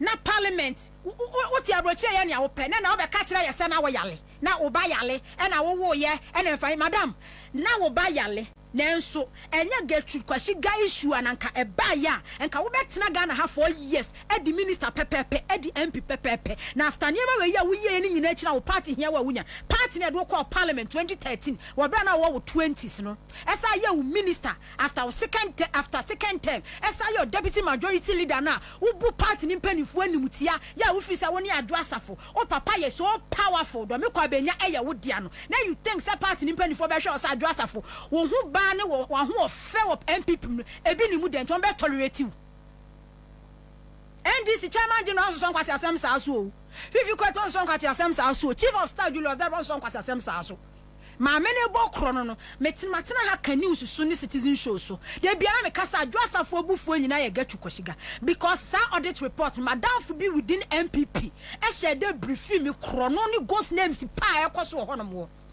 ba adwa ubu hu na respect ho e wo politics baby a wo free be dey simple asema na wo so catch president wo dey free be 3 months wo ba ya na Akufo-Addo chief of staff we krono ne dosu mintimi ba wo buafu akwatena America enkwase afo na wo do me kwa benya akwato abama wo thinking say wo sika do me kwa benya so de say wutimi tua sika ma delegate ya na sa wo call primaries na wo wini dia because of Christo Asafo edua ho no muntin eyedandi wo be wini na na omunya wo presidency na do me kwa benya fon so ni ye nya ho do me kwa benya fo ti bi issue release ba so mbe demonstration etia what is wrong is wrong adia enye no ye beka madam you have been ungrateful to your party MPP you have been ungrateful to Nana Akufo-Addo party leadership. So when you want me catch you, yeah, from one radio station to the other, TV way to TV way now. What can we say? What can we say? My party the free Ghana for. When you Ghana for the year, Kabamia Rini and I minister Adwa, and Kabako and watching, and Kakrono noa. A free Cynthia Morrison, Cynthia Morrison could be an hour. Sure, oh yes, I what's in America? A taking home ministry more than a year. Any sector minister ya ha say na ayi president Mahama de ba ya say ayi nye caretaker madam Cecilia Ablanda pa nye caretaker Ablanda pa ye caretaker sa onu siskani brefo ba ko ne ayesa ne de oni maame ne kan mutambo mu do mu ye bi wo ho pa no wonder so she sika won dem onya ni free onya ne kwa Madam Abnada Pazila Abnada Pane koye caretaker wo ministry honom. Sa be no minister sanitation, water resources. Osa ye caretaker wo ministry ho. Because all tremanso wo buafu and then today wo ka kira Ghana for say e na wo ye e na wo baka baabi e na wo ba yare madam. Ni nyina mu no. Se nye gatu kwashiga issue an ka betena Ghana ha 4 years aye adwuma. Na wo ye we nyina wie no asa be gina say wo sa contest. Say MPP for agimenti no ma hwese kona kwa wini. Enti wo kwa ye no a wo ko lusu ye no. What praka, what yesim. Eno kwa de mfa me ho. Say party ni lusu ye de party do emu mpanifo anyi no JFK no issue release di ba no. Onu na di kan start ye. E kire ni fam so o call for reshuffle nyina ya mfi no. E na ye ka hwe obi antie. E na mfa hemfa nkosia okwa cabinet no okasa na obi antie. Obi atie sim obi e ka bi. Enti wo so ka bia. Eno de mu nyina na makabom se mo be se mo party.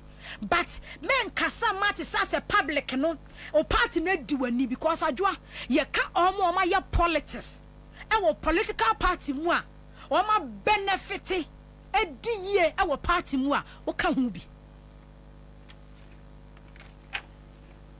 Audit report no Irene e ka na sama na eba ai obi di abasa men kan say audit report ni yipie yi audit report ni pie maame na wu awie afa na aba boro nsem ai ni akase efunu difo ani akase efunu difo de bia efunu difo ta mu na o mu di wani no are na wa mfa ama se o mu di wani party bia nso ne ma bi saa o ayese ko de bia meka ayese cocaine cartel hwe Jemensa na anu ya MPP fo elusu ye Jemensa ya aye kese ibiri mu nyina abobo ma cocaine cartel uwo mu a wutumu se ne ma fu a wudie ne ma tantantan koso ba wo ka wanu tum no wahim wo decide say wo free mu anu aye mu akota baabi because we are part of it wo free mu a won kasa cartel no wo mu ka wanu tum lenye se wotena sia na se cartel leader no ye bona se ne mu wi a afa na no wo ba beka sa bre no yede 8 years ni kro no be bo ma bo awie wo ko 2021 audit akoye na wi pie ya enka fast ye hu de be ye atena wono mo ama kro no be bo nyina o ma bo awie a afa na madam wo se yenye ode ha wo se ade ane yenye wo yenye ohwe obi afiu media for de omo pe content o ento on be jeju amensem bia wo so kan bia wo ka but the fact of the matter na maka wo say adwa we are ungrateful to your party MPP me di way sorry so na honorable betimi adwa ne me na no Richie Japa leading crofo akọ former governor Bank of Ghana fie na me wo fie yi a eja mi kunu eburu semsu na me hu say enkrofo bi egro Richie Japa ho he's been nuisance brofo akese eja graduate fo mu okuro yi mu sa sebenfo yeti akire ne ye hwe wo mu no mo buru nsem so sa denti na Richie Japa o ye nuisance wo Ghana Hassan no tumi ben wo wa sorry a okọ former governor fee sa na okọ finance minister fee warrant be ni kuta no ukọ chesi kromfo akwaje warrant warrant nanu matisa yesi wo mko governor ifie money box so wonu nyina walutu mu nyina ye mu empty money box so Ernest Addison yesi woni fie o mko sachi wo nyina money no box so a chese wo se disika gugu bu nyina muntutu sili no wo yi sika ni nyina de afrim adia nka me na me pese President Mahama start ye no mi hu sa action na President Mahama na nka so you slow but ni slowness no hu say odi be ye bibi pa no amate se ya peke baako e wo Kotoka International Terminal 3 o ma peke baako kwa me mama video bi hwe Tinubu wini Nigeria Central Bank governor e hwan wo mo chi no wodamu detention 5 months Nigeria force inflation a drop to say 24% decades omu hunu bi da enti Nigeria Central Bank governor ye che no amu be kwa election ape ena wono nso ade a waye ya ne se Nigeria naira no features bi ni ade ado sesa bibi wa gadre ne ma bi asanso the charges be say 1.9 million euros sika bi scandal bi fraud bi no ni ade tinibu mo che no governor detention 5 months na me yes Saturday program omo peke ni Saturday no pa be video no na me wo video no Ernest Addison Ghana population 33 million hwe kwanya Ernest Addison ni kanu for riata de Ghana fo afa so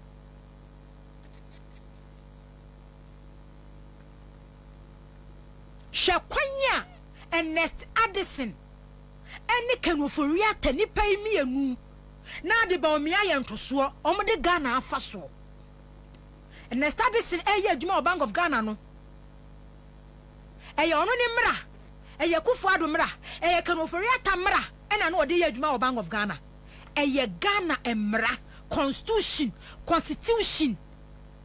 ya a guide na adwuma but Ernest Addison the constitution ya adwuma Ernest Addison say 4 years sika over 70 billion otwa ya de man na Kufu Addo no omo de ye dey sika ne fa hin Ernest Addison say billions of dollars euro bond ya kwaje ye close to 13 billion dollars no Ernest Addison say no ya governor e was Central Bank no sika no omo de ye dey Ernest Addison say cocoa board cocoa syndicated loan anu omo gie cocoa loan ya no omo gie no every year no cocoa sector omo gunu no sika no omo de ye dey and then today say national security for Ernest Addison fear the lead ye no a nuisance omo boko unlike MPP omo bakra cars nyinesi fear no matutuo no madane a looters akromfo no mututu no hwe video ni melo bie mu mame fa other video ni mame other video dey na omo chie no na omo de ne kon na helicopter ni si no omo de ni ram wo wi anu aba we no okokot hwe wo de bio video no mame na to me twene for the meantime to me twene baby why na bio video no mu mame ade aya kra pesa president Mahama ye hunu ni saa o hwe ye person ka president Mahama chichi sankrofo we no omo do omo ko no omo do omo ba said the president Kufu Addo na adwene ye ne say oni hwe first day omo chi nu ni after set to ni bu swearing in one ye de ne see helicopter we Nigeria governor ni didn't say be boni din achem papa we Saturday we Saturday no pambe yi sa video we ya yes we are very powerful 9 years one president na okoye no 9 years ona na ye governor ye kasa Nigeria obi ye powerful so dia no ye powerful ankasa si ye catch us Nigeria obi ye powerful no ye powerful ankasa powerful mu powerful pa no ye powerful hwe ene ye chi no tinibu swari inu owie ya ape ene ekukuru ne ye de ne koye Central Bank Nigeria Central Bank so ho ipenidin ama musesi a na mabo na mohunu no de we yom de ne koye no enu anu no de a omo chi no ya ye de ne free sa pick up we se mu a omo de ne ikwe no enu anu no okoshe detention 5 months ene nkrofo sorry ya say state no charge no so mudi ni be hyemu a wompie wonko no ma wompie wonko no ma de state ni hwe no mo charge no because wa hyemu ache okay di ye Godwin Amafiale onie ono woko no yeso ye very very powerful call detention 5 months Nigeria for sorry ye de dan ye de ne call court and ye granting ni bail boni a ye kasa na start this year di wo kromu ase timi ma inflation ko 54% no Nigeria de na ye 24% o debt to GDP e call ya kwadu 104% no Nigeria de ne na mase o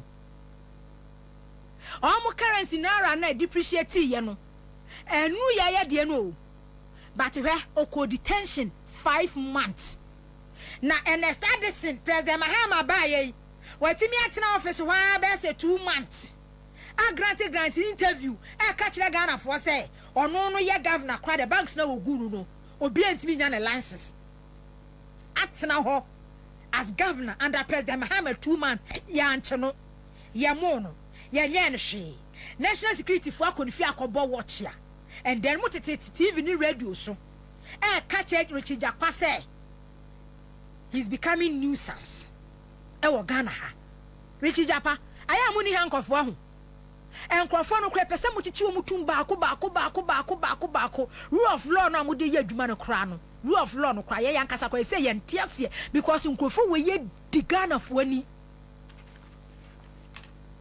mama Ghana fo asofa ya brankasa mo amujo ni Facebook no no wote so no Godwin Amefiele we former governor wadam we chenu 2023 June ho wadamu sa 5 months yenyi unko court na adem ya ka cho say is under investigation wodem ba Ghana hanano gift your worry ba ya ni biri ya ye bomu wiki no ogina parliament abo duku okoye akohye mu da brade se wo hyemu so anhyemu ade a chen ya na bro mu yi no sika bebrebe a ya bob billions of Ghana sika bro be say 2.8 billion o ma wie ni nyina he na no na gift your worry agina parliament kan oforia tato am eto ayi America eto ayampia sue national security sue nkrofo wa Ghana ha o after boni a wadu nyina but in Nigeria oga you no go try senka kenoforiata na after election yi yeso wo krom ha na kenoforiata nwam wadwane no okọ alata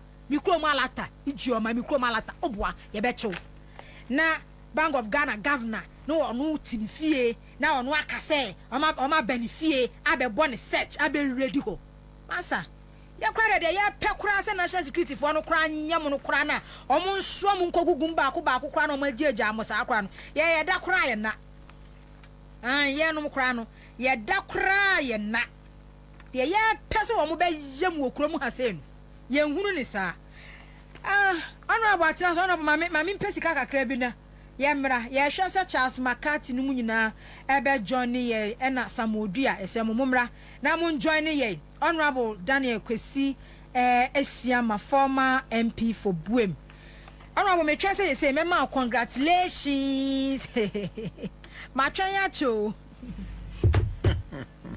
ma try ya che papa Mati ma try ya che ucha na esusu ye gusu ye djuma Everyone so Honorable trending pa o video Nkrofo haji Everyone so Honorable trending sa baby e before omo ya mutwa before and after before na branch ni dwene num ni hankofo no and na yi de be no Honorable Honorable to say do hwe mi din na hwe ni din as wa kwa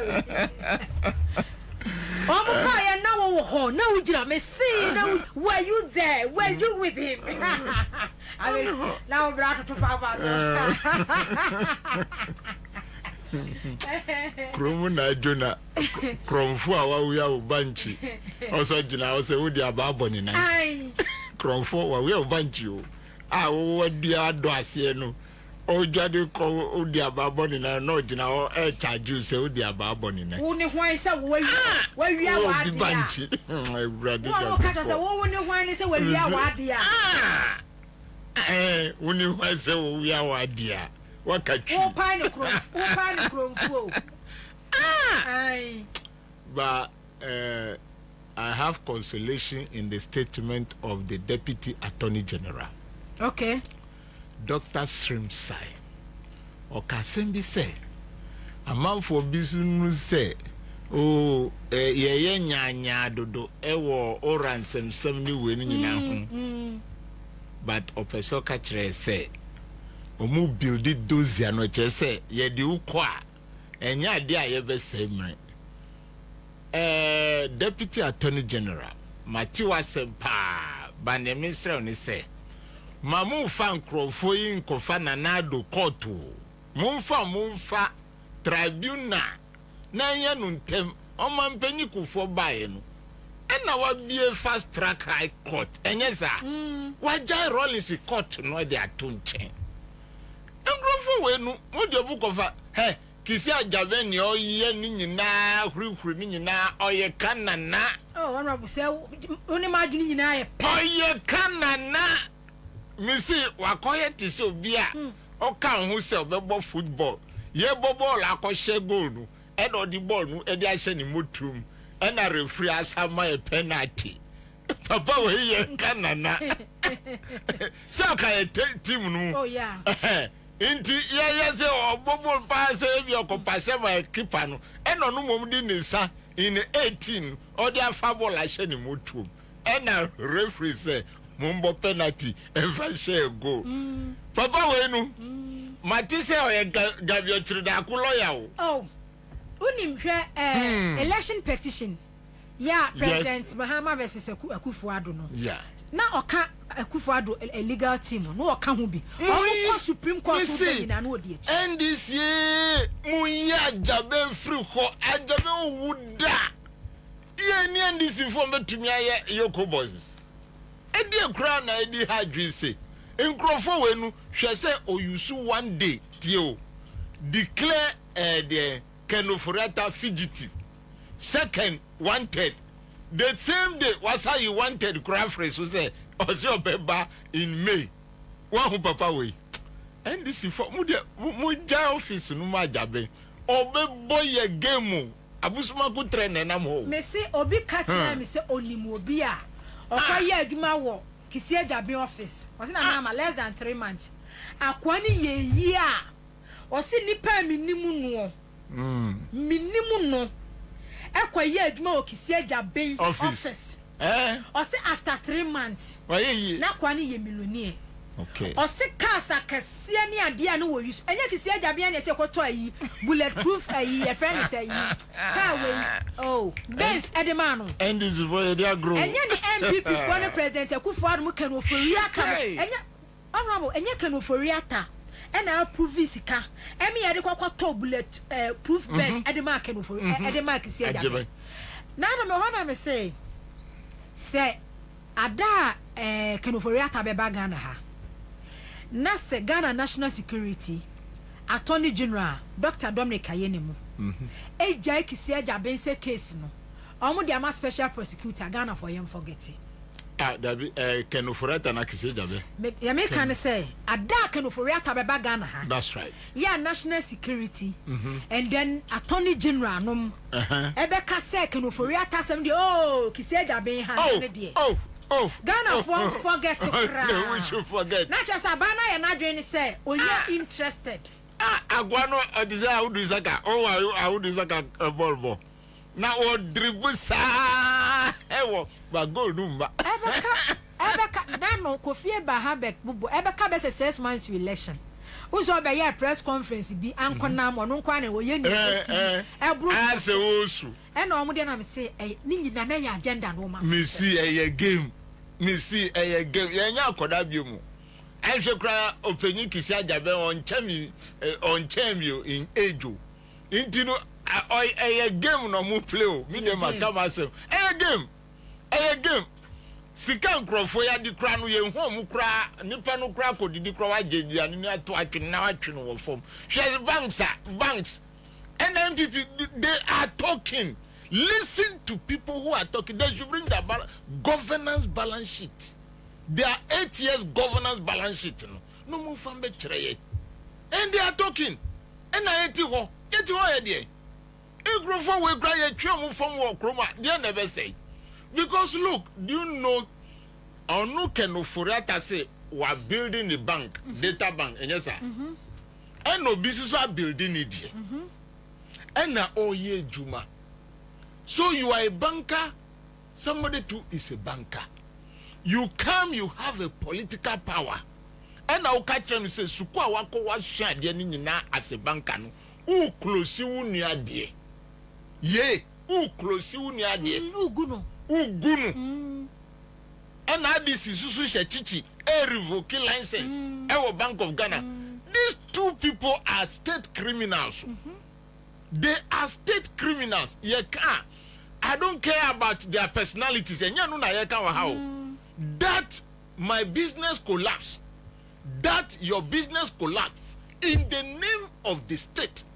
And these are the instigators who caused my business to collapse. I have the right to talk. I have the right to talk. And nuna KKD, every say mahunu wo mufie ha ewie. Oh, you see you. Aha. And no kase, ochina se kenofureta ba, eni mi ba ko sha. Na kenofureta didi mi ba tem se mi mambo bra. Mi ho anu obra wa bonu eche owudi fo bra.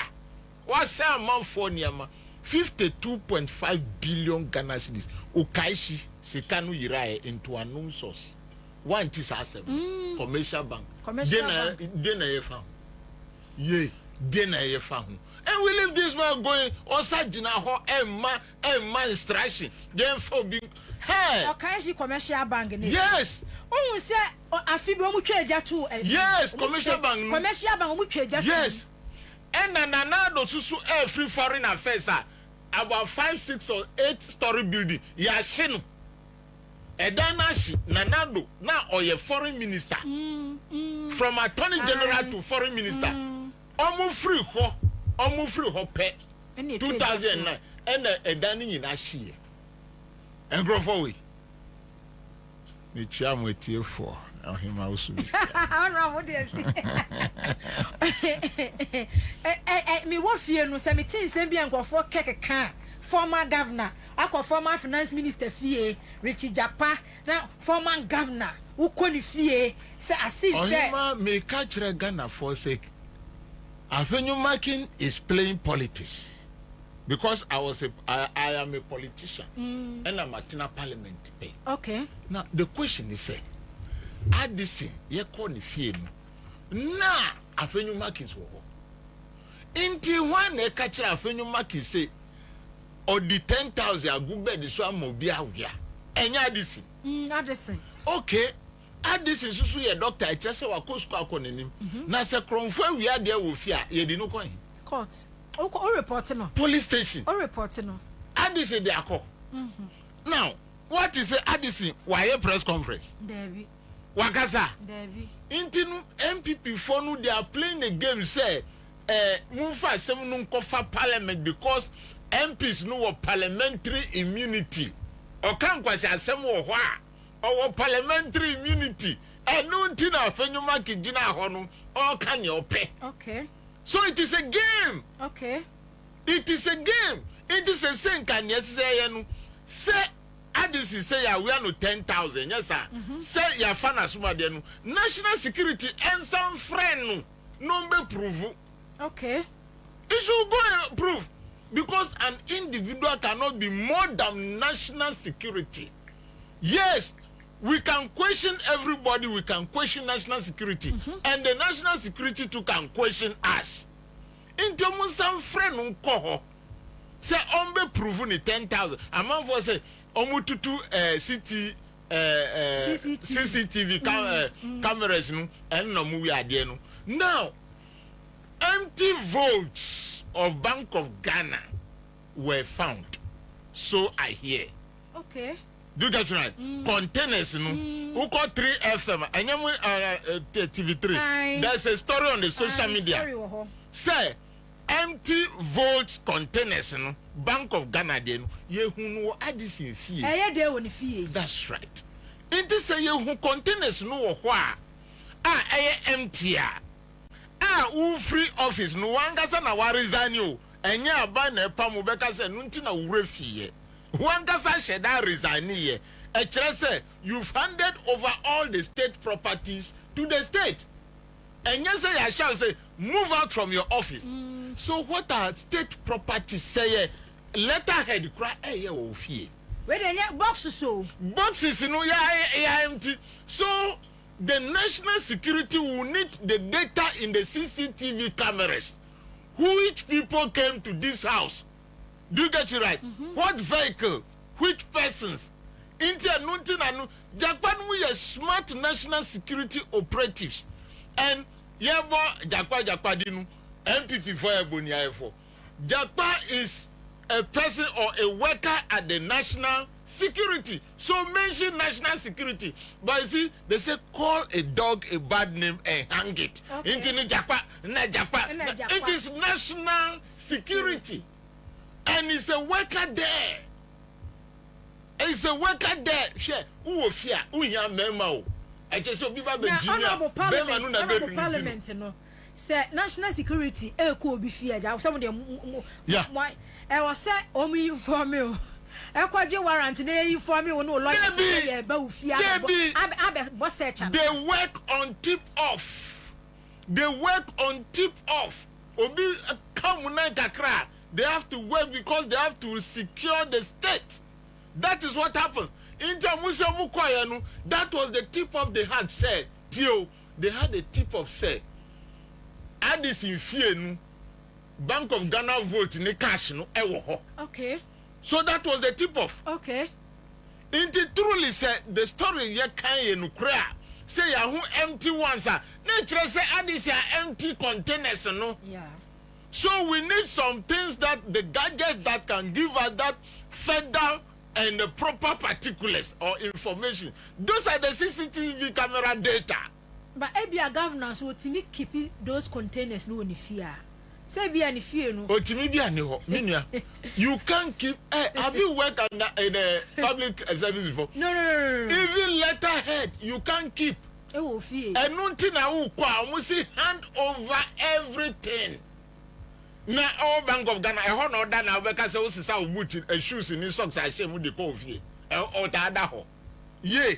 So this man, we need to deal with him. You see, the MPP want to take the case to Parliament because of parliamentary immunity. Into your car, some I want to mean cash in Chereno.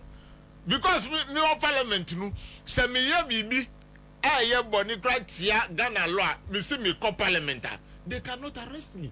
And assembly or floor or parliament, you cannot arrest. So that is what Afenyomakin is using.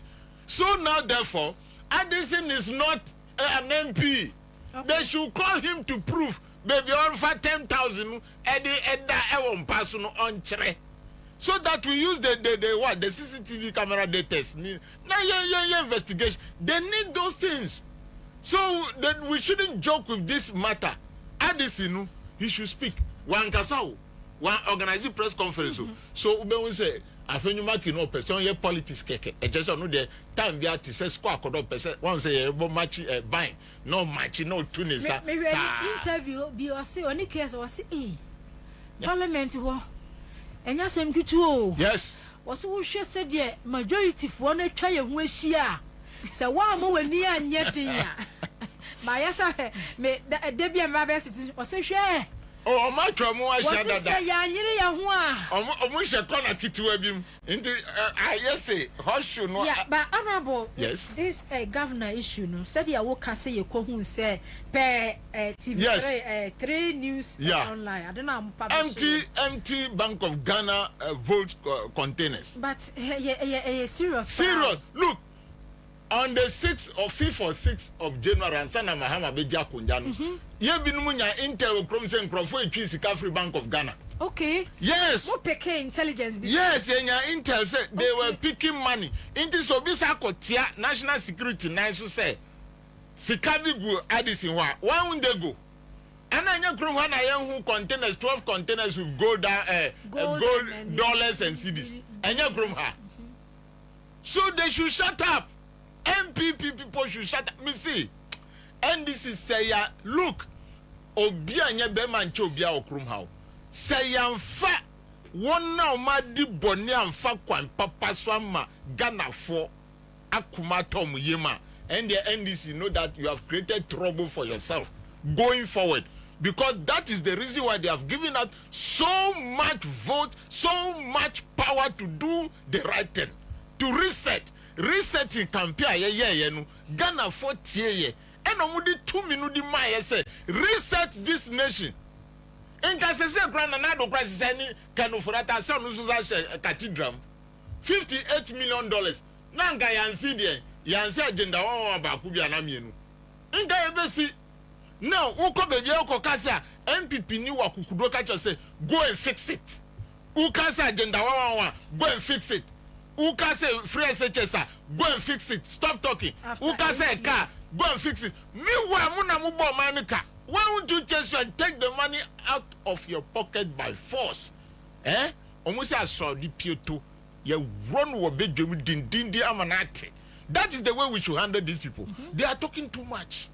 They are talking too much. Chandra Afenyumaki Kase NDC has failed on promises.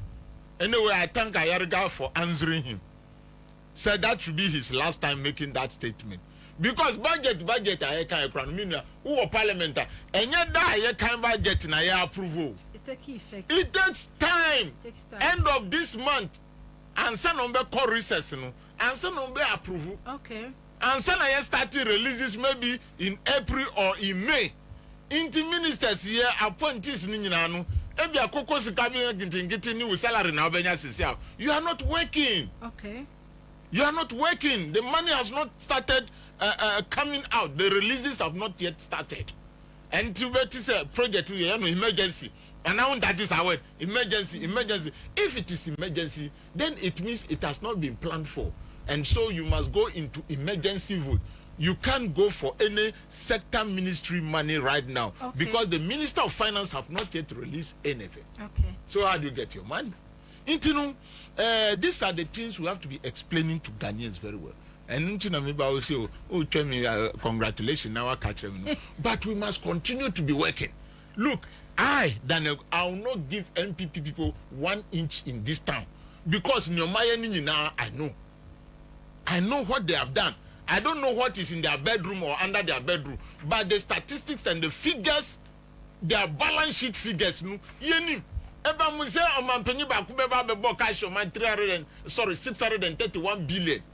Meanwhile agenda 111 minia ba kubia ye $17 million.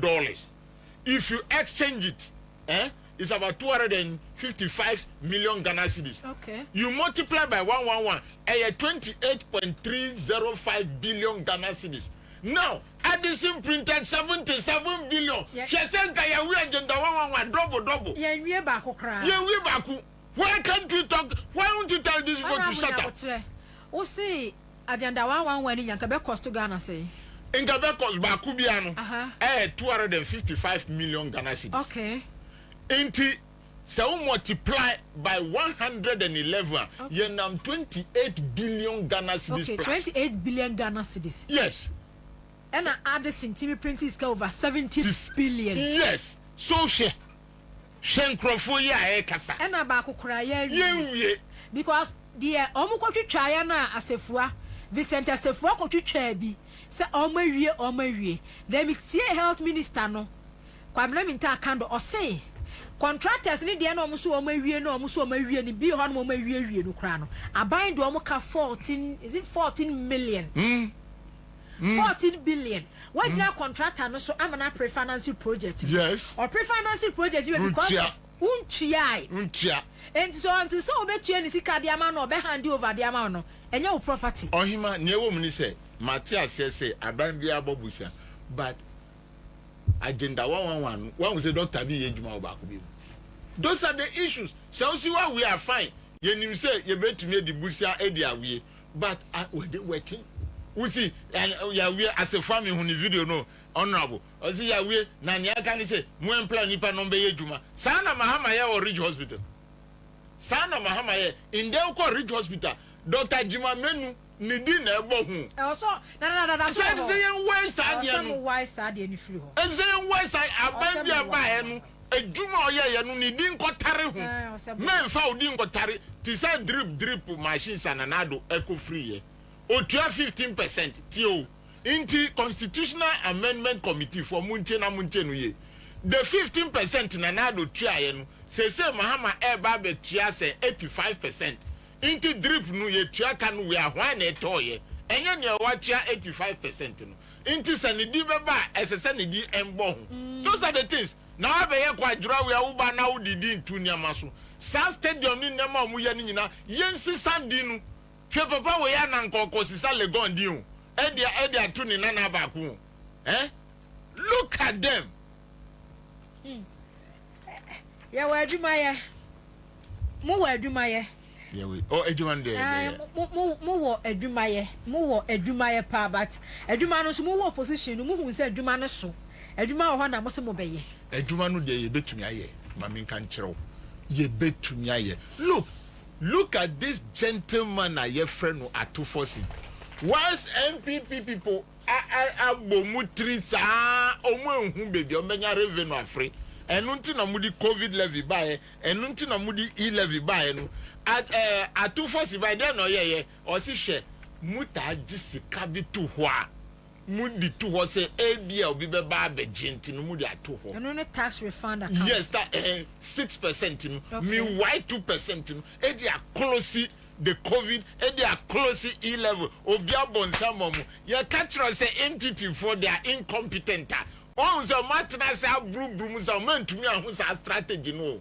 o mantumi ahu sa strategy no krono a bobus enya krono busia sa enu na honorable Adongo kachre the former information minister ni di kura dey say former information minister Nanado kwado opon kromas baby a bond ni low wo ewi asafane ni nyina kanu forget about it uni mi ready adibi wo online sisia yes national security operation searches Addison's home yeah and the uni madia so waye Dr. Addison installed a backdoor system at home that monitors everything that happens at Bank of Ghana, including management meetings, staff movement, wealth and cash movement, among others. In his home. In the time of your governor, no, why yes, I monitor you on fee. Yeah, just a still crana will call you. And that's so honoma. I don't know. Monitor yes, Central Bank. MPP Frontier, they should listen to this. Musara eno mu kwa CCTV camera and I free ho. And one of na you know ne CCTV monitors no eno na cheso mu kwa ya mu kokko hu ye no. Yes. Yes. Even though say otifie kura na otifie no a otifie. No monitor. On monitor bibia ekoso ho bia. And the crown ni ho no gusu monitor. And I won't nim say against the law. Yes. Against the law in there uni ho no you are still monitoring activities. Meetings ekoho. Minim nti Israel for ni ha no mo fa mo to pa ba ku bi 95. And then on the adie so quite dangerous ma NDC say and say woko various institutions agencies ministries omo na wo ho omo twa mo ho ahia me say omo na wo ho e no ma twe lipsticks e no ma twe mo ni pa omo na mo ho but we deal with them not in any bad way. When you are a management prowess person, you can handle your enemies in your office. Do you get it right? You can even sit on the table to eat with them. Some of us, we are not afraid of such things at all. Because you must know the systems in which ways flow. Do you get it right? We know. Obia tell me now say, hey, me can't honorable just say, even this certificates yet road contractors, you know, hey, Guru Boys womb. Omu to me sua minister handwriting no my paper no genuine no mu their co-minister of finance. Those are the things we have to look at critically because the certificate you you are signing and I was a minister signature omu the co-minister of finance so one monitor then they will be paying these Goro boys. Wow, we've gone through that. Information yes, do you get it right? So, if you're a management person, what must you do if you gather this information? Then you know that every paper that you sign, you should have your personal identification and alert the Ministry of Finance. This is my what? Personal. Now, one man can't try but check now. They should reverse all back to you with the attached documents. Now, what as I should say, when a signature now in your media, so that we stop some leakages. So, in a Argentina, because they will leave you, you do your job, they know the way they will monitor you. So, monitoring systems must mankaso munkoto CCTV cameras ni with you, but you as a person must have a way of monitoring, because cross checks by 100 that shouldn't be too much for you, or even 200 that shouldn't be too much for you. No hunya send nyamako a man for a tro ayamu ankasa contracting kitty na say 1 million ha no be there no the verse 100,000 if you got a kitwa no the shame na nunu kosa. Okay, these are some of the things. So we are not afraid of that. They are Ghanaians, you know, but you know they are also thinking say so nyankupa mi adom ama ebia nanado ana kenufurata appoint me ena mahama ba ma humia mebo brapa mi ogide pa se obi nu trim sa so mebo brapa e kire say if you do anything obeti prr you go. So they will be mindful, and we are also advising them. We are not just there as politicians in the offices. We are there to build the nation. Okay. Much as a minister, di bonia, so we MPP ni aka because me NDC ni kra, matise NDC ni minister biya di bonia. Ufremi ameba be kana ya tunofo. Do you get it right? Okay. So the minister too should be aware that you are surrounded by different of myriads of people and minds, and so you must check yourself. Whatever you do, let the reset agenda be at the back of your mind, and make sure that Ghana, our beloved country, is developed and become free forever for our children and our children's children. So that is it. But honorable, yeah, can you say? Let's say next at the CTF, yeah, still one monitor activities are Air Cost or Bank of Ghana, and then they fair when Friday. No problem. Unim say within NDC Mununko for raising issues, say. President Akufo-Addo appointees bebre. They are still at post. Yes. Say no kre because omutimi bo Forestry Commission no ya director. They say ono na ye from Forestry Commission na nkasa na ye require HR say onu nya appoint because of conflict of interest in the na ministry. Ya oye no mo say friend Mr. Brown. Oye known MPP MPP ni odaso so and then you promote to no cry under President Mahama. They say no Forestry Commission and kasa on a boss. Minerals Commission. Now no me who say share lands and natural. That's where you see Lands and Natural Resources Minister. I catch say lands is a who do be on issue ye call forest reserves muno. Or my timia revoke basis 7 as I say. The number of a year forest reserves 9. They're taking 7. But any planner we issue those lances, no, he's still at post. And then add that to say Ghana airport. Yeah. There, say, there no one more than no. No, I didn't say, be that one. I said, day. That no, son of my me, no. As a dark weba. And son of my new man, air, no. There no other than no. Eya can offer real time name Magdan contractor or the terminal 1 Kotoka terminal 1 Edemana or raising issues is our penny and almost sackers. So what it means say Akufo-Addo mudu omuhunipa and a buy and then the lady is still at post when you're deputy of free MP. Post. Yes. But then but honorable, these are issues. Yes. And because a governor create meeting a setting monitor.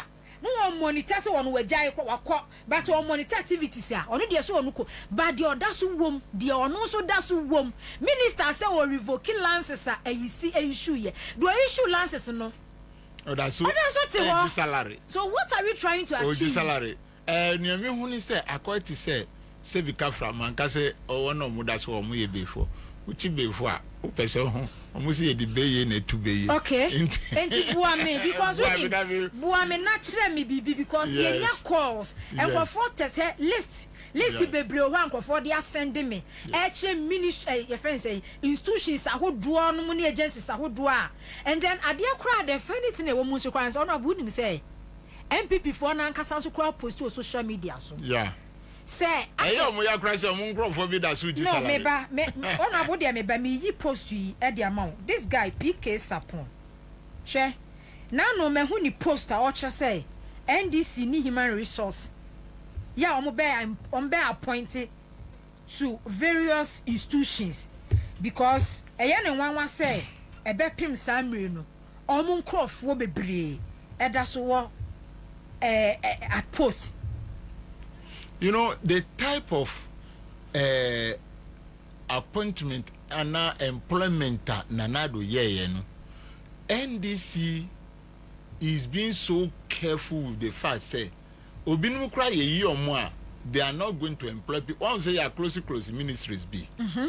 Those are some, so you realize say me Hakrano, and say muyentem, but His Excellency John Drama, he's been so careful. Mami ready. Yeah. Menya post ni bebre. From all indications, the NDC does not appear to have the human resources capable of filling the various positions of state agencies. If they do, why would they have allowed some appointees of Nana Akufo-Addo to continue to be in office? And then we say MPP for Ankasa post.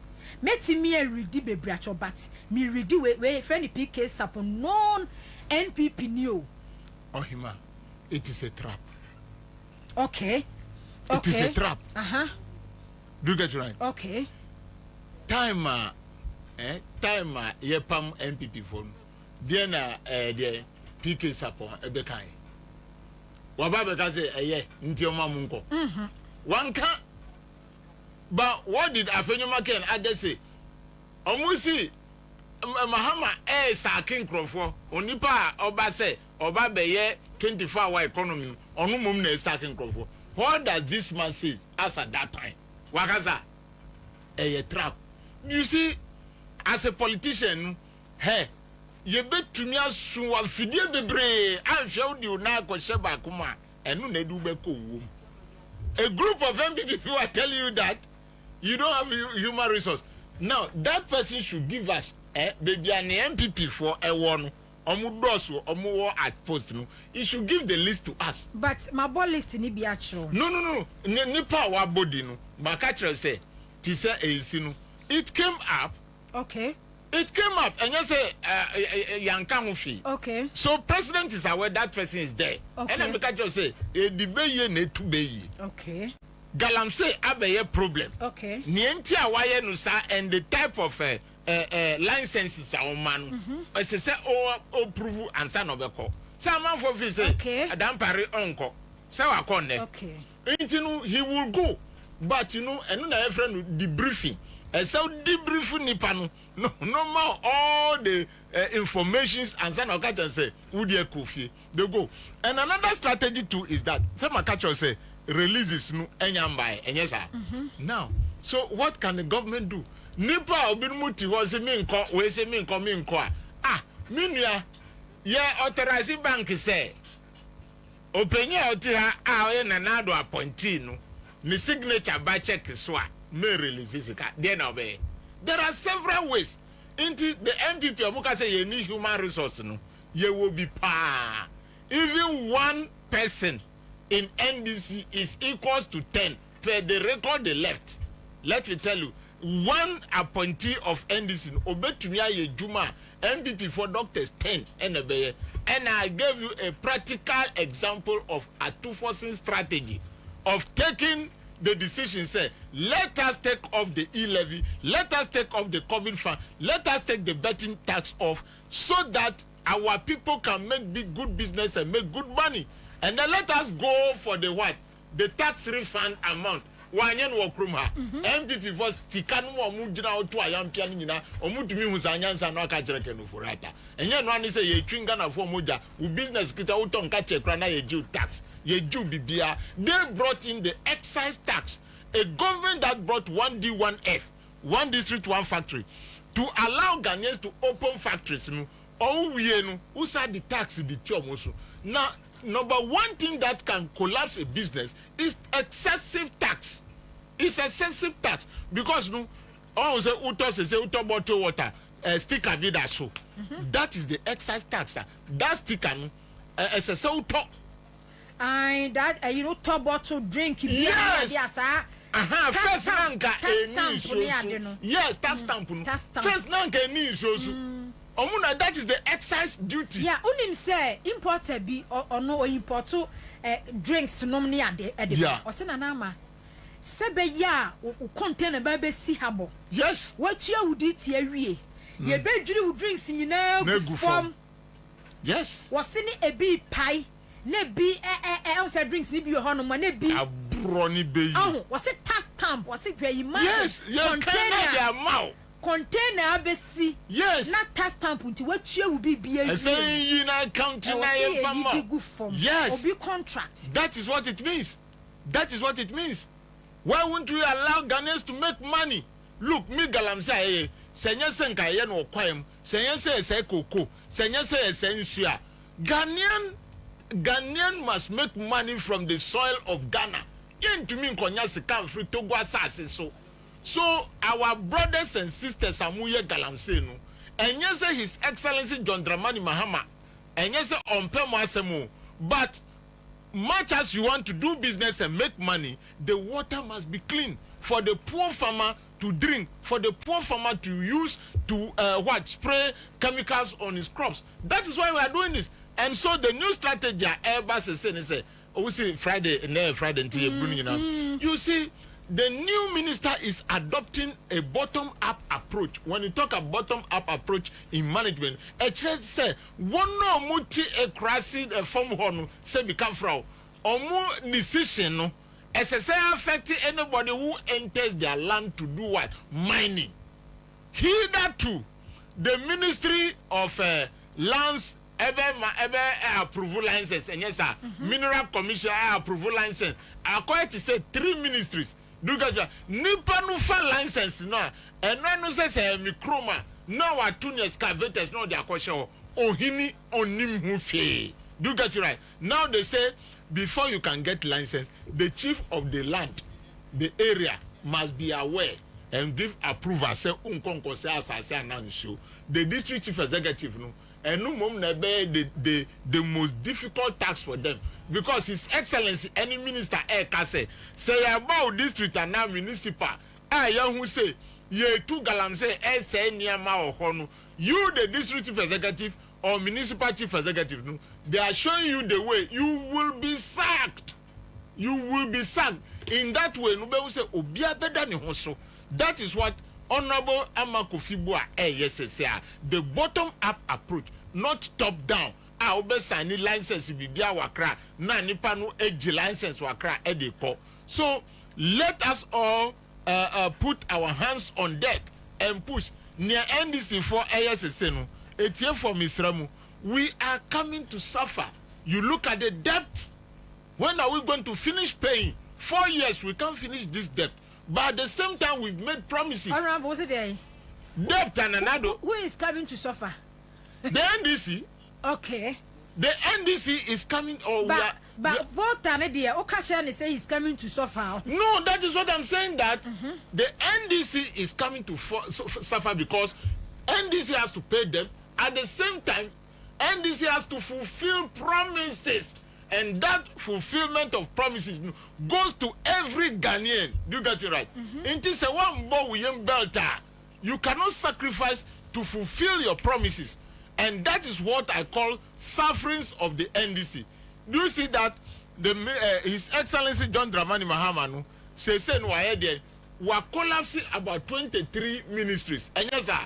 So it means 23 ministers, 23 land cruisers, 23 saloon cars, 23 saloon cars. Then you go to 23 residential areas. Meaning all these things were collapsed. And the Binukra deputy ministers. So that is the suffering. That is the suffering. In which case, many people who have worked for NDC, they are not going to get the appointment because we shrink down the number of the ministries. And that is the suffering I am talking about. But let me tell the NDC people, despite that, we should never lose hope. Let us continue to match MPP boot for boot, because I can say, oh my nye jumanti, mi nko kasa on radio so ohima ubebre unko ubebre na debia unko na ubedede. But at the same time, those who had the opportunity should help those who didn't get the opportunity, so that we can balance the equation. Don't just tell us that enyo bia na ebenya Meanwhile, the person is also working in Honorable the interest. Makawaha. Yes. Maka say party ya no. Moya politicians. NPP for any political enemy. No. They are your political opponents. Yes. More political enemies are within. And then lean government here, 60 ministers, they say for crying die baby. And then presidency said their fellows quattro for switch say now do Faber 340, but so for my Faber less than 30. Any adeno. And yet obiane benye be. But almost bino and creative avenues. Yes. A man crofo. That's all. Because a new obiane beti me sorry. Yeah. I call presidency say Okohut Julius Debra. At all. And answer Dr. Callistos. At all. Who video be a buyer president Mahame who are brandy a beer. Wakacha and say Omra. Oh, Callistos and Kwaji appointment. Adano in Suman a PAU. And a president Mahama de Ehuno. President Mahama who will be called Dr. Callistos, you can why she or friend crowd with you. Yes. But where the video ne PA. So ain't no omunwa nyanko pa bo omuno kakra no a yeah omanya those appointment no also mo create avenues. Yes. Yes. E the man because onim Yes. say enkofo wachire say based on 2-3 occasions mo party supporters ni bia custom mo headquarters honorable me boa yeah omo custom me hu video bia na Joseph Yamin eni bia hia ka kire omo say omunya abotre na obie ni wono mo a oya party ba wa sacrifice their ma party na 4 years ni say be obeda komoda they was obi anya ye bia no obi abenya aye enti said the lean government ni e ka wo ka say NDC best of it say nki ye ka aban a wo hwe na Akufo Addo 2017 more than 120 billion. 120 ministers 125 ministers. Who adwuma na nado beto no 2017 na adwuma NDC abeto an kosanka president Mahama for 200 ministers. Yes Me boa yes example for 200 ministers. Yes Basikano way obeto ka Sikano ni ho presidential staff explication anu omugwe senka president Mahama so ofa kosanka for times 2. Yes because adwuma no so ekano doso but ekano doso ekano doso akoeti say banchimoli as I said, so we need more people. But we are saying that we are going to sacrifice. That is what is happening. And say ye kase ye be sacrifice here. Why should I hear the NPP also chipping into my ears again? Me sacrifice ya magana who sa twa masum to send no mamba. We will not take that. That is why we said that we have to match them boot for boot. Because already they have created a situation that is causing hardship and sacrifice for us to solve. They are cutting down budgetary allocations to other ministries. One will say, Atufo Sibaenu, MPP for Seti Grove say we will be getting 5.7 this year. And yes, sir. 2025. Now, Atufo Sibaenu or see 4 point something. Do you get it right? And MPP for say, Grove Echo Udi Bafom. Because MPP made us believe, say, the economy is good, but economy is not good. All the gains, growth gains is from Galamsey. Now, unya growth, emra udika, ya pamo euro bond market. Listen to these people. Why should we allow them to be chopping into our ears? Any MPP person you meet, say uni no be what have a tango a debate no. Catch no say offer omo economic balance e can na do di inflation exchange rate no omo famra so the fa abawia na catch no say on chire mo nchire. They have no right to be talking in this country. They have the right to talk, but not some type of argument. Omuye, and now we have disappointed Ghana, and I say, we should go and fix it. Honorable Attorney General, Dr. Ine, Debia mi bodi, una we Attorney General. Someone fa kwan papa su amayan GS sika friend pipi fonche. Amo mu kosu ye de gu ya suma. Medi unhiambo. That's right. And I mean, so these are some of the things we want you people genuinely, lawfully take our money from these people. Say, Sikanu ni hwa, ye unse una ufa Sikanu who properties in I said His Excellency Kaino. Let us take them. Look at that young girl, our National Service Authority. Oba Besel to me to one or who ghost and Samai. She was just delivering ghosts into our payroll. So these are some of the issues. MPP from Gofshe they will not look at that. At this in Krasema Yeka, 60.8 billion. Yaboka. No, they are or Chichi now Beka Tre. As I got over 70 billion. Yes. Now see Central Bank Aboka 60.8 billion. Afisaba 10.5 billion. Yakwa Addison Fia. Na enkrofo ka say nipa na only national security for na work on. He's been nuisance. Adentina also call ready Addison. Adentina warrant be no de call Addison fee. Adentina when you for me Addison one trend officially. And catch Addison say, yeah, be fee. Hey Ghana. Damn to MPP people. They should shut up. Oh, they should shut up. They should shut up. No, they're just disturbing us. We need to work on our brains to make sure economy is well fixed. And everything Mahama can. What was saying there? Send them the Joshua Kumasi. Dabena Mahama Koho. Okoho no munrana. And Okodu one ya. I am saying that. And they are no pay no Okodu. That's right. Okay. Do that right. Ye kunipa da sani. Ewo techimansaf. Nanado boy. No boss Sukrada. Obo Sukrada. There be one Mosuda. So must we allow these people to be talking? One Mosuda. You see, MP people don't need any mic to speak into. They don't need any mic. They don't have to speak again. Nema boni o maya okrumha. Who see COVID inti? While lucky border, after border for 2 years, a man for the mujitri. Say they will not go. Oma blocking after border. And I say, nka monfa COVID adro mo wo airport anu. Monfa nko say after border. So biso koto jeans ni necklace ni perfume abeto a mo wonu panenu so nya wo bia no nko enejuma na nado ampinisu 2 good years. These are people who are talking. They should shut up. Okay, they should shut up. NS, congratulations. Hey, Obiagini, congratulations. Imagine appointment in Tino. That's why so I am busy. Oh, sorry, I know our office in Tino. And Tina, the Yamia Boman, let's say, Aquaria for Hadia. Congratulations, why? Congratulations. They say, why busy? Hey, we have appointments. We read citizen show. Yo, Yamapa.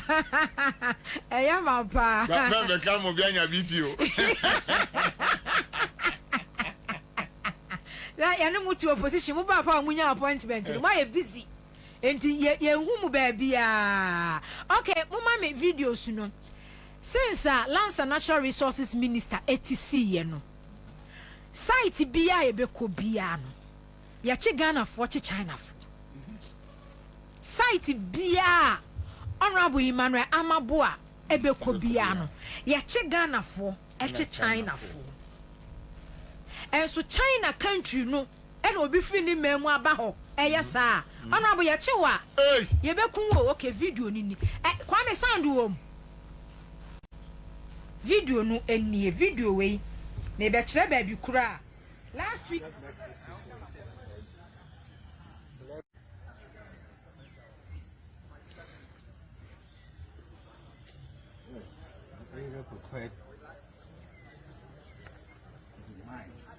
Compartment 24. Compartment 24.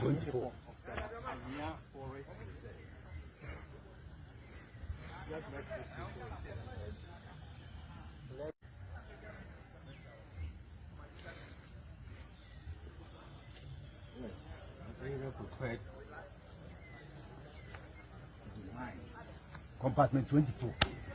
Compartment 24.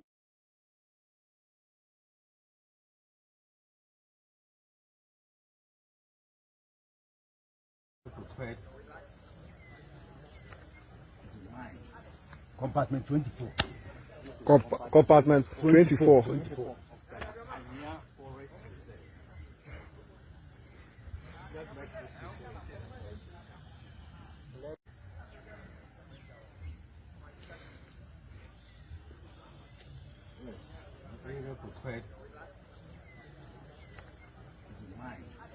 Compartment 24. Compartment 24.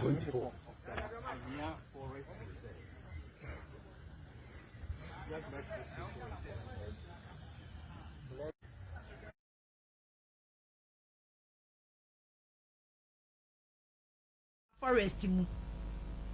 Yeah, mu politicians yeah that should keep China for we Ghana ha no mo a. Omo da so why forest. Oh yeah, my dream me yonkupa. Yeah, my dream me yonkupa. Yeah, my dream me yonkupa. Yeah, my dream yonkupa. Do you know what is happening? Happen. The Chinese people understand international business. Nipa ohun omu wo ho no. Onipa ya mi hu omu video China fo a ohun omu wo no. Omu aha.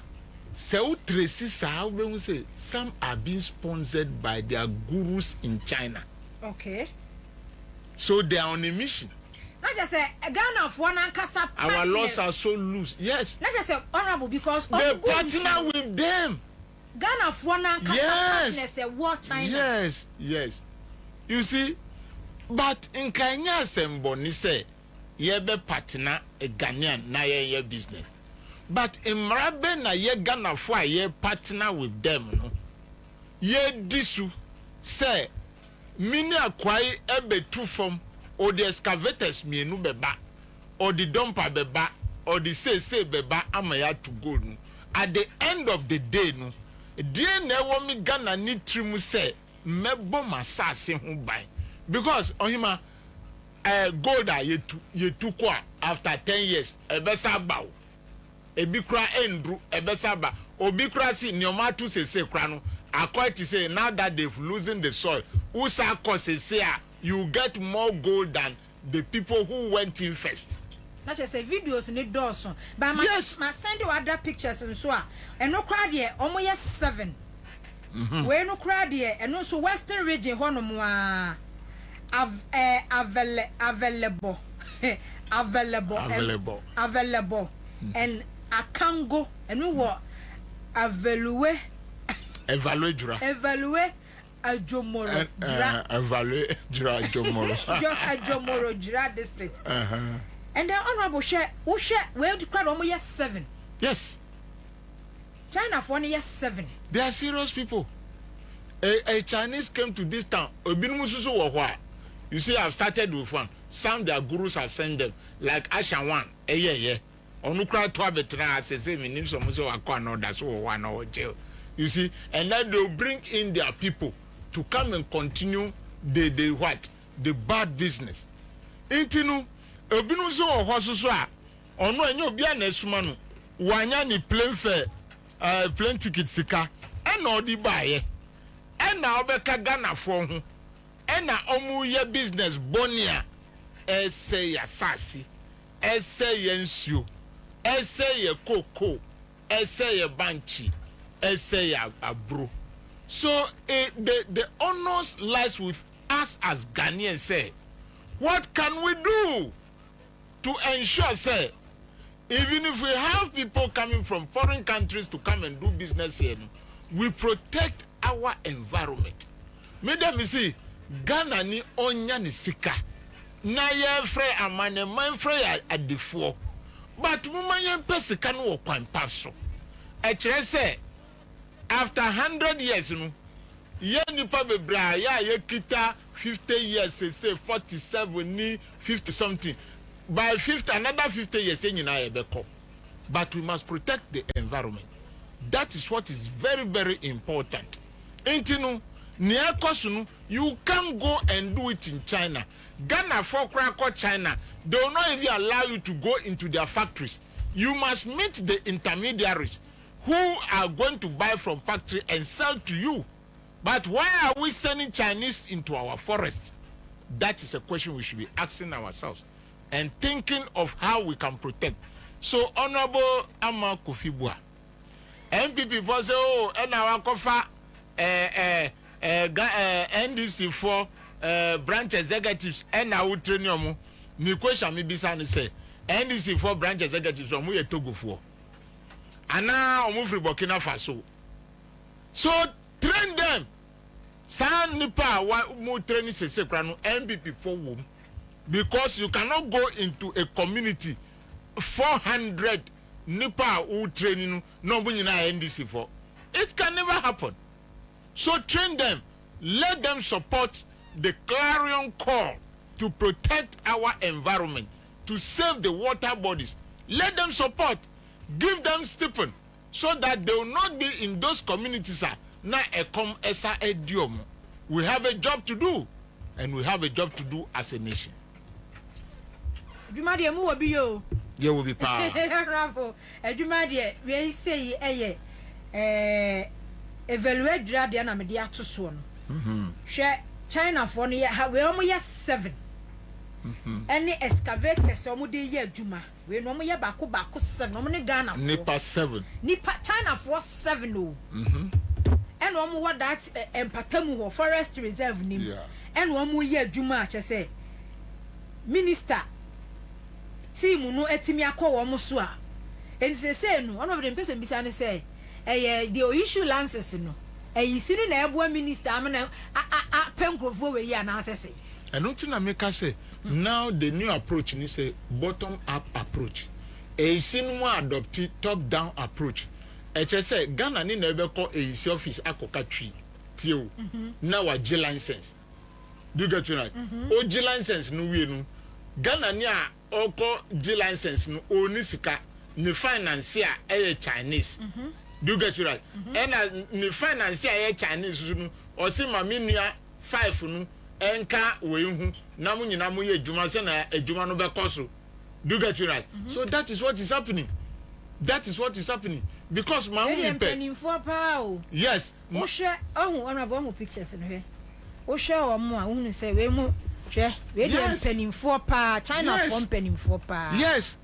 When mu kra no omo wo ho a one na ka say here for ni China and here for China pa omu kro kese na mu yi hyen fa nti we mu hu kra nti honorable when you attack force na a police attack force na yeah police for ni police for we police for ni am say forestry commission for atade omu atade no we forestry commission na say we police for ankasa one bad we no police police for ankasa yes na ne odi na chi kire me wa ha no no no forestry. Yes. Okay, so it is a combined force, and I'm sure military too are inside.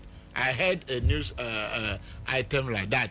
Inti when one yempese to me, I don't want any Ghanaian to lose his or her life because of this operation. Because if you want MPP for say shoot and kill, Tema or say usuka shoot and kill.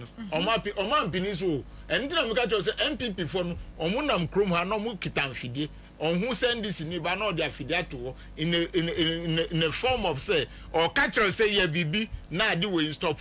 Why should they tell His Excellency John Dramani Mahama and Ama Kofi to shoot Ghanaians and kill them? Why? Now if he shoot everybody there and kill him, who come to inherit that land? So we are going to use a pragmatic approach. Mina unim nyanka hwese se aban ayi excavator ni nyina free mining area omedimi to for asasibia.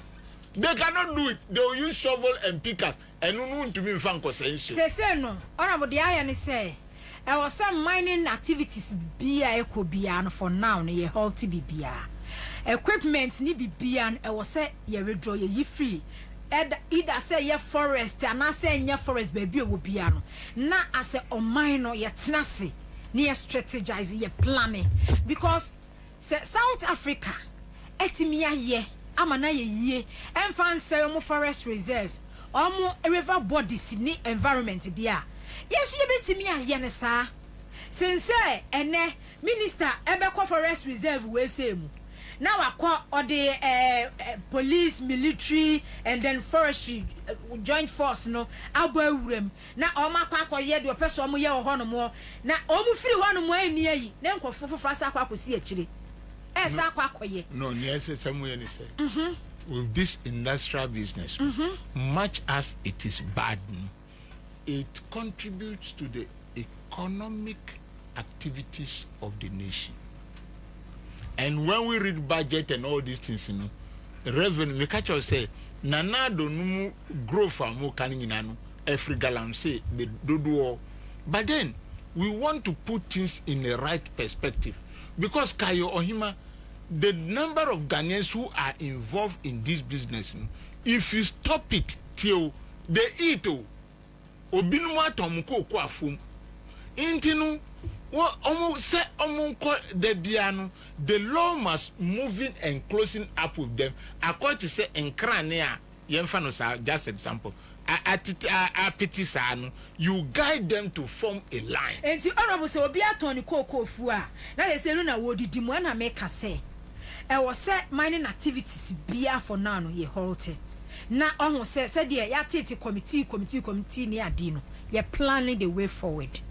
Near me, Kasusuni say, now the parliament. Honorable Minchawano, Mianka Samia Deta, Yoda, Oko Eastin, Forest Muho Pa, Okoya or your report, Emma outside Nyagan Hayama, outside media nibi. Into Oko Eastin reading deep forest in Mupa. Now, Obaya some kind say Ama, and yes, simple, sir. Activities, sir.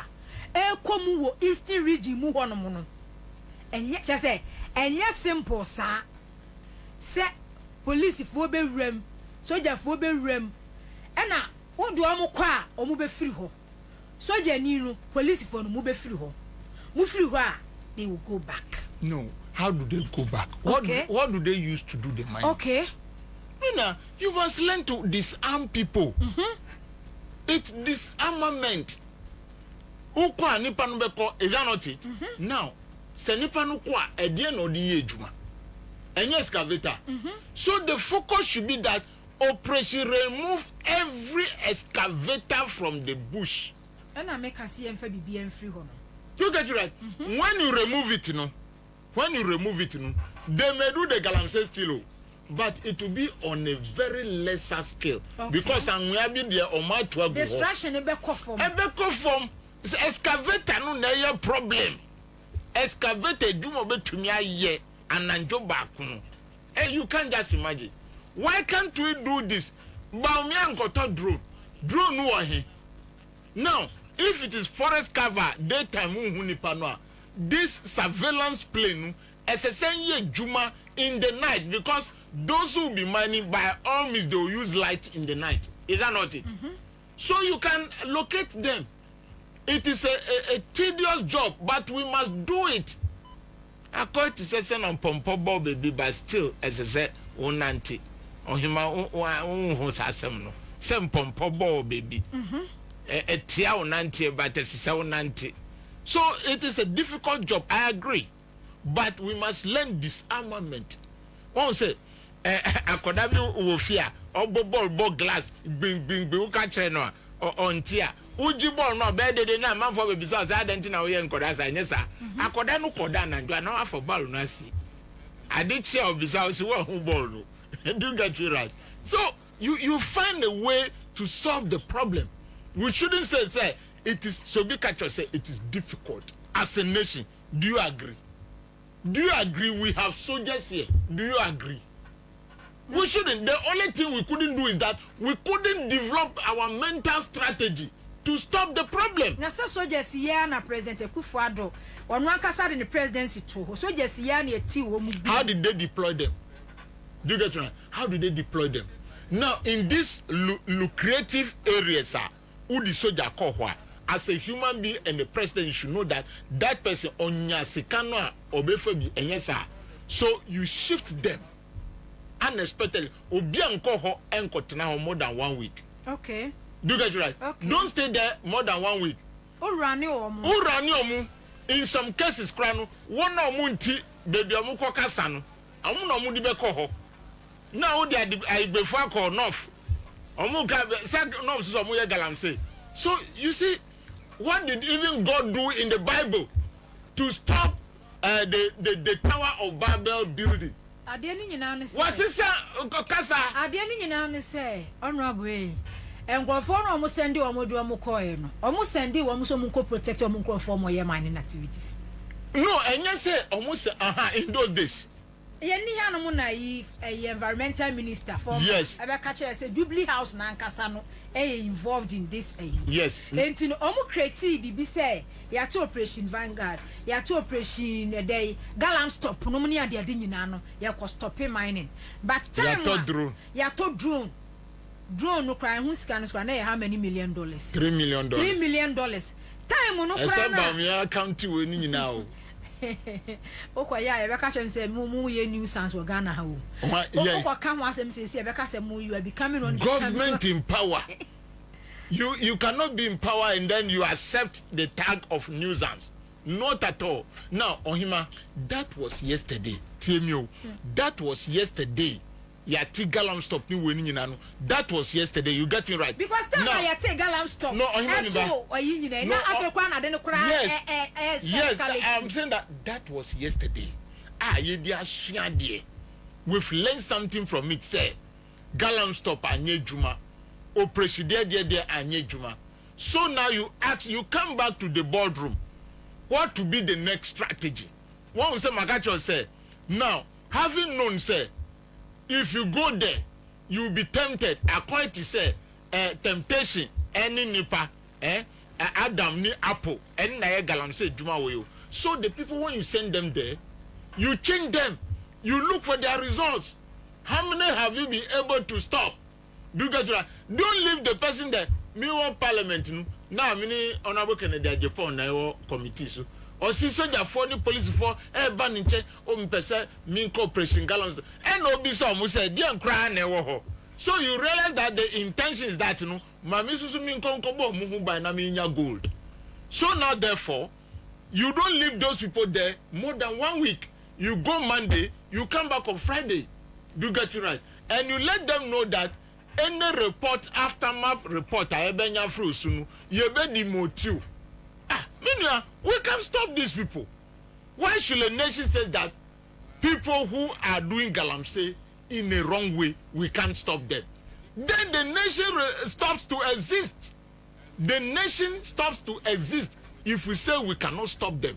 And I don't want to hear that. Yeah. We can stop them. Let's stop them. Acting Chief Executive Officer, Forestry Commission, Dr. C.A. Brown, Eddie release biaba statement biaba outer. What can say Omobeka say 9 forest reserves be on moi. 9 no go area. No go 7 bet me akọ. Or say a moose 7. Or say a moose and or say first no armed gangs partner air blocking accessibility. Yeah, more preventive forest officers say omuntimi and performing omu duties no. Was it with the help from military or say from the military and the police, the Forestry Commission, so far no 7 of the 9 forest reserves need dear or might take you over. That's right. We say Dr. Brown no and this release we say that is it. Or say soldier for any Forestry Commission no or more and so task force ni police no Alboram 9 forest reserves ni mua. We beti mi akase say the mu 7 there omo ateki over. Indeed, say we shouldn't say that we can't. And then unim excavators nkoa wama confiscate 55. That's right. Baku 55. After so 71 illegal miners arrested. Yeah, no na Chinese phone bi so ye de eka ho. And a Ghana phone bi ye de eka ho. Into Ohima, is it impossible for us to stop them? We can stop them. Honorable, it is the willpower. The willpower because unim sa willpower no ye hwe. Yes. Yeah, Ghana for ehu that willpower ni bia ye confiscate excavators. Excavators. Yeah, the 500 akoton. Ewi actually excavators no me say 500. Aside the excavators no for mining machines equipment ni for cars pickups are one more fire nyina ewi akire no na excavators na yira ya mu bi wa Ghana aviation quarters e wo madina de ewi akire na excavators no MPP aban say na eni nyina ye confiscate mining equipment excavators no mni ade yet Ghana ha catch say confiscate excavators best 500 and for pickups mining machines ni ade a omo je wi akire no no ma che de ama party mpanimfo ena ede eye mining wo Ghana ha yeah wo me boa no kre anyira entu anko ba bia wi akire no ono professor Frimpo Aboaten no na ne bate oboase ho no mo wo concession our concession ono ankaza ni papa sign ama no ono ankaza ni papa ama ne ba no concession wo oboase a wo ye bie ewi akire na Jubilee House a president na ka kire Ghana for say wo de ne presidency ato ho no no belusu ko lusu ewi akire na Jubilee House o chief of staff ba say wono na eye de be for state report o de bai na onu nso timu chief of staff Fremu Opariba presidential staffers no agent crofo excavators and crofo machines no two e de ya mining wo krom ha yeah hey anwa we are somebody po yes but me make a that was yesterday is gone another day has come do something new Amakufibua honorable do in our lives yesterday is gone another day has come do something new in our lives. They say Ghana for you more to chile NDC for no. We will do it. Look, I believe we will do it because to some of us, no, there is nothing impossible. Our nipa dasani se we yiru se ubeye. Ni mi pesa Ghana from branch ni baba watini say. Don't see this operation as a adibia ye free one no. Ye pese uye no ye. Now, Ohima, the next strategy of the government should be that, you know. Mumma Ghana for let us do PPP, public-private partnership. Okay. Ghana for musikambra, abai, gold board, munjisikawi, mumma ye mines, papa, ye Ghana for mines 10. Let our brothers and sisters go and work and make good money. What will be the problem? Say, yenuya our mines no obenya be say 100,000 Ghana cedis as salary a month. Na yen sit down papa, na yen talkers papa, na yen twakwan papa. Enu nti na ye ka kyerem say, senya mu ye no nenu enye munjai, but government must give hope. My government must give hope to the young guys that maybe in the next budget, you know, government have decided to open about 10 mines. Let us start. Let every mine take about 1,000 workers. Nayan share. So that we mine our gold. Nayan pump China for, say China for per gold now. They should go to Honorable Sami Jemfi at what? At gold board. Na onko ede. No munko to gold no. Let us take charge of our natural resources. And until I am here, time Ibrahim Mahama, 2016, Yemen concession say uncle my any bauxite no. MPP for year. They seize the equipment, uncle the two their bauxite. Now bauxite we get aluminium from it, from bauxite to alumina to aluminium, and aluminium is a very vital mineral.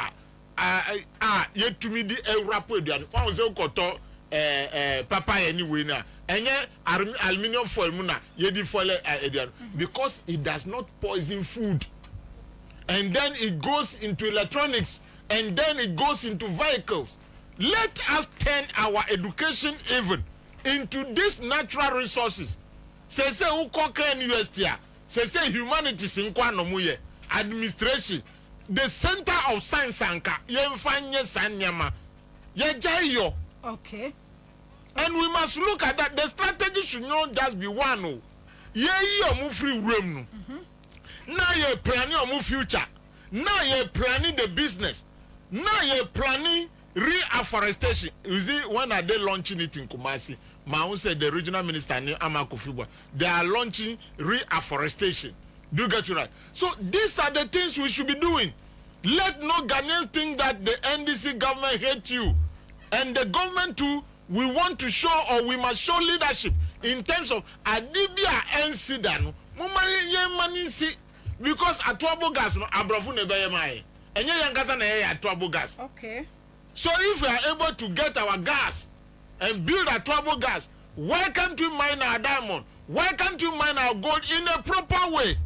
In the midst of mining the what? these minerals, Kranu.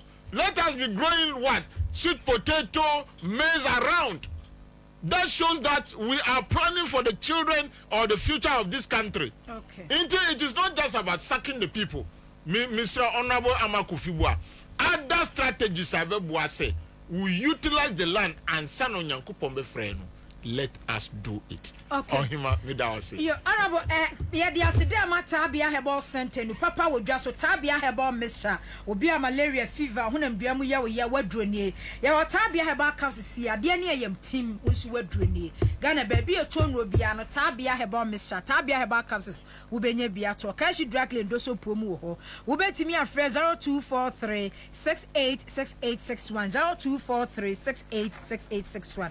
Afei, yeah, Tonsasia Mansu Tribia anyhoon, ye tonficasia commercial building, our circle, a bear or rice, American more honor. Ubeti me edia ye any commercial activities be our person if you point ye piano banking hall, Cassia womu, affairs no rooms womua, washrooms in a womu, a sea circle or rice hope, American more hope. Ubeti me a friend 0244 810339 0244 810339 and now says 0208 178953 0208 178953 if you know or see a buono edda form a fair wo passasi e wo kumasia you will be ewa atasamanso e ben Kumasi Atasamanso residential area,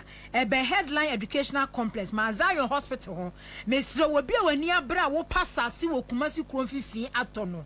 One more dear friend number way 0543. Mrs. Tako Jenny dear. And one say your friend Kumasima will be quite assassin.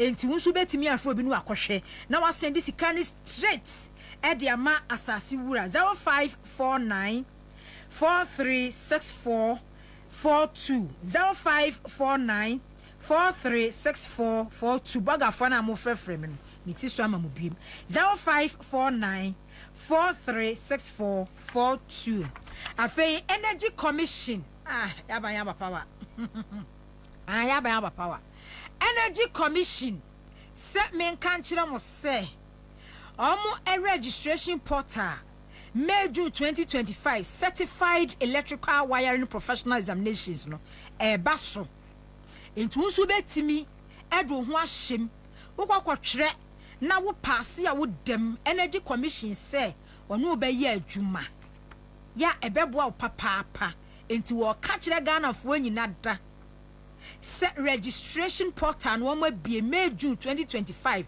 certified electrical wiring professional examinations no baso into betimi do ho agim wo se wo mo categories ni ye for domestic commercial industrial and inspector categories ni nyina ewo ho to visit energy commission www.energycom.gov.gh www.energycom.gov.gh enti wo kwa portal no wo be domestic commercial industrial and inspector categories ni nyina ewo ho no mo a wo mo awie asa wo du ho gimu a na se registration no exams no electrical wiring examination wo du ho gimu a nyuma kwanya no se bia ni su wo bi or say registration deadline no 4th May 2025 etinu bomodia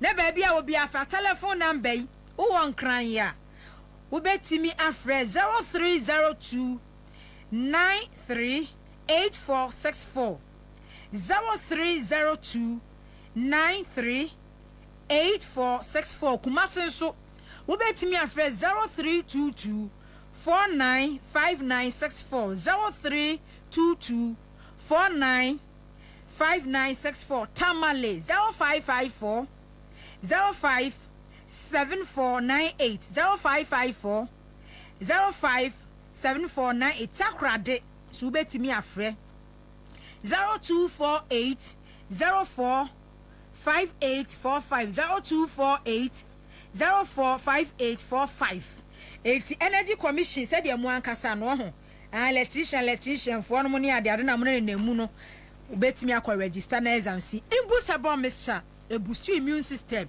ema wankasa hu se woni padua no ahodi wo mu pa yade ha o yade adokro wo yare na wo de dro so bowura ba bi eton no bia pharmacy drugstore herbal shop ne koto imbus herbal mixture na ennom to phone 0246 208496 0246 208496 afei Father Abraham Herbal Spiritual Hospital so wo fanko barrier aso faster oil filling station se men kan kire wo say yade bi ti say cancer stroke diabetes type B fibroid type B sexual weakness kidney prostate liver candidiasis HIV typhoid e kire yade epilepsy ni nyina sickle cell no nyina osa timisro ebibidro nsa no ono so de osa yade ano de sunsun mu so ya ayaresa no ep so de amount enti spiritual cases promotion bi a wo pe lack wa ware mu adwuma mu adeton mu promotion bi bia mu a modi afo ni chef Father Abraham ho owo sopa hudo bi a waye wunya bi na de hohuru wani na wudi dware a favor grace lack edi wani mu kan saa ba bia be wura bia na wo hire Ofanko barrier so faster oil filling station.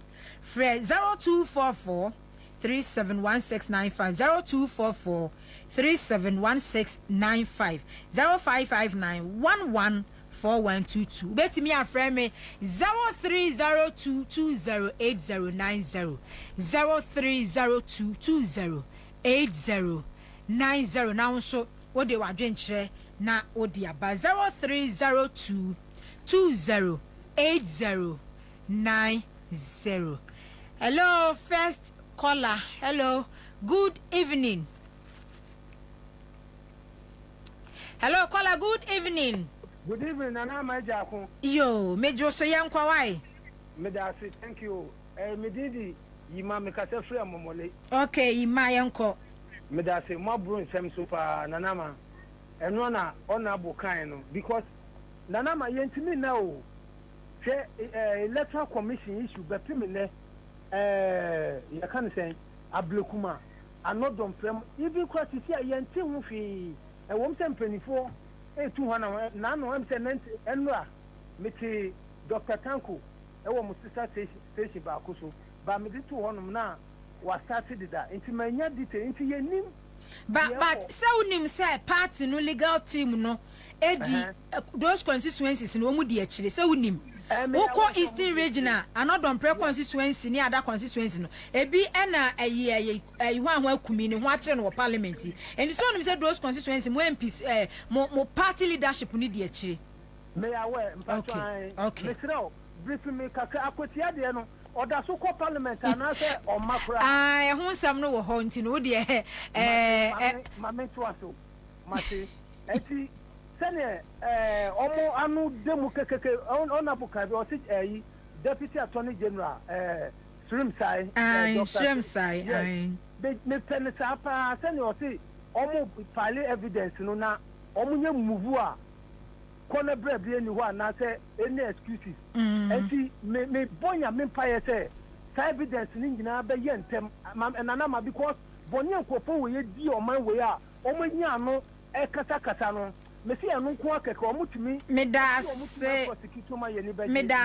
Next caller. Hello, good evening. Good evening, Anama. Abom ti say. Nyami adom yenko. Yo, me chia honorable Daniel Asiama. If I me David Agbalanyo. Oh, David. Me chia na appointment no. Honorable President Mahama. On share honorable Daniel Asiama obo ejuba pa. Pa, no pewia na dwunina. Alaji Sorogo. Almost a Nepal Menu, Mr. Mahama say, almost appointment, mammy. And now, Ghana lotteries, and can be or lotteries power, mammy. Penny for most lotteries, hopper, almost hopper, can be or hopper, say, anything I buy, I'm sorry. Contract to be almost sign or honor, all may a juma, no more schedule, or be the account to our baby. Into almost a lot of hopa my okay. Medase hello, next caller. Hello, Nana. Good evening. Evening, ma'am, and I say, Nyami adom. Pacho, a friend time, because I am on. Okay. Mamma and I. Young community Abema. Nobody are say our MPP camp on. The end is new more now, so I think I can come December say, can get you out there. Okay. The medicine fair, I sent one of my car. Come on, I say, and I need the home. And Atuba, I can't end this part and then and the time I won't say, Omutimika, Mobiati. And now, Modiaba, and then and Patata sister, I can't boss at them. And Sister Bay. Sister Bay. Sister Bay. Sister, yeah, just a four. Okay, Mate. I know the almost him. Mammy, I said, we are not what can be almost a medasi. Hello, next caller. Good evening. Hello, good evening. Good evening, Yanko. Why? If you could have a Macassa Blanc, you quite Yanko. Hey, we don't have pie, you see you. Okay. You are Pama, you know, when I need call. Now, Yanum Fui, or Mamma, I take it from ECG, Sienna Papa. Okay. Now, Parliament runners, you will be a shabby, you, the Tobaman or renew the consequences. Our born who can go to Parliament. Also, Obi, a day we need our day. Or renew Central Radio, more Nipanidi. Or one children in Agua, 150 room at the Parliament room. What we need, yeah. Oh, we need. So what we need, and then Obebo Neka, their jubilate at Parliament. Medasi. Hello, let's call good evening. Hello, caller, good evening. Yo, young Kawai. Okay. NDC, Domdo, normally, yeah, they were Parliament. Ushia, Chairman General Nwebisano. Because because then a couple of job when you war power, must have a position, almost a job when I think no Parliament, what to say, Jamon or yeah, majority. I mean, almost if you are come out, because we are new class at the amount each. Punishment, almost punishing a war, youth war, and look, I have a better demonstration at time, Domdo, no. You can stand that down, and I come higher. Medasi. Jagroid. Next caller, hello, good evening. Good evening. Mpacho, to asoma me why? Me pacho, me did wa fake. Make a selfie new press station circle. You know about. Oh. Hello, fake, udem. Me just say, what because I just want to know the Me pewasem buru so fake, pewasem dodo yenko. On the boss amao. Oh, hakasa otie. Ojo so ate. Me Bob is the president be position man and I say wa kasa dodo. Station to station wa bre. Na galam say asemi na me kakakra mesre. Yem say what guide bi NDC ate guide bi so mo na be hwe galam say abo ho bai. We nkofo amunkuta tu nkuta hwi. We o mo timi fesi o mo. Ana mo ko jejira nso no. Na ofake. Mon crofo na no mukuta tu anu koye ne kosi sei. Enti gram si esi kura nye na alaba. Ana me ba je we mu je emfa. Because galam say yes no omo nya abrewaju bi sa o. Enti nkofo obi na de abakura na. Okoko besu na tu so mi. Ana bi okoko jejira nso no mo nwura bushi ho. Because yes, I did wait job for the boys. And not just a job for the boys. And NDC for KTU because we what you be on Mokoye. Yo, we come up to cycle crack a before. And I say we're going to the room. What they are bar. Sister, who you could be a man inside. I can say for Musha Mumunja Jow. Yo, Mary Adam. Or Jennifer Vivian Paul. Now, more trouble who want me page so. Medasi. Yo, Medasi. Hello, next caller. Hello, next caller. Papa. Namo Juma. Medasi. And now Papa no two anymore. Now Jim do. Nani be. Or who Nana Mamin can't send in Joe. Ghana, any NDC for here, Nama, more than 30 years. In the social, we did being. Why? What Nanama? Nana ma ujina Ghana for ni NDC for nim say yasantoa. Meba ho, me shada ba ho be yimi ho ade a kyerɛ wo. Ti hwɛ wadidi emu yi. Enamfo kra wo ni omu etu anamo no. Sena wano o say dom ani sade o so ntakrache. Mate, mini adamfo o. Enti ye careful. Na emu Ghana for nti asie say. Jo mama na obae no. Yankopon nimu no so ma no. Nti nienti oba o my Ghana mu no. Obe fulfill the promise. One after the other. Mama on chair, Busumi miensa. Debbie. Obe yama yenyina ye hu bedwiri yen. Na ye empire ne akonche e ka na chi. Na nienti oba for second time no. Wa fulfill the promise. Nana manyame nkamo. Yadasi, hello caller, good evening. Hello. Good evening. Good evening. Yo, mini abe ma yen kwa wai. Ye.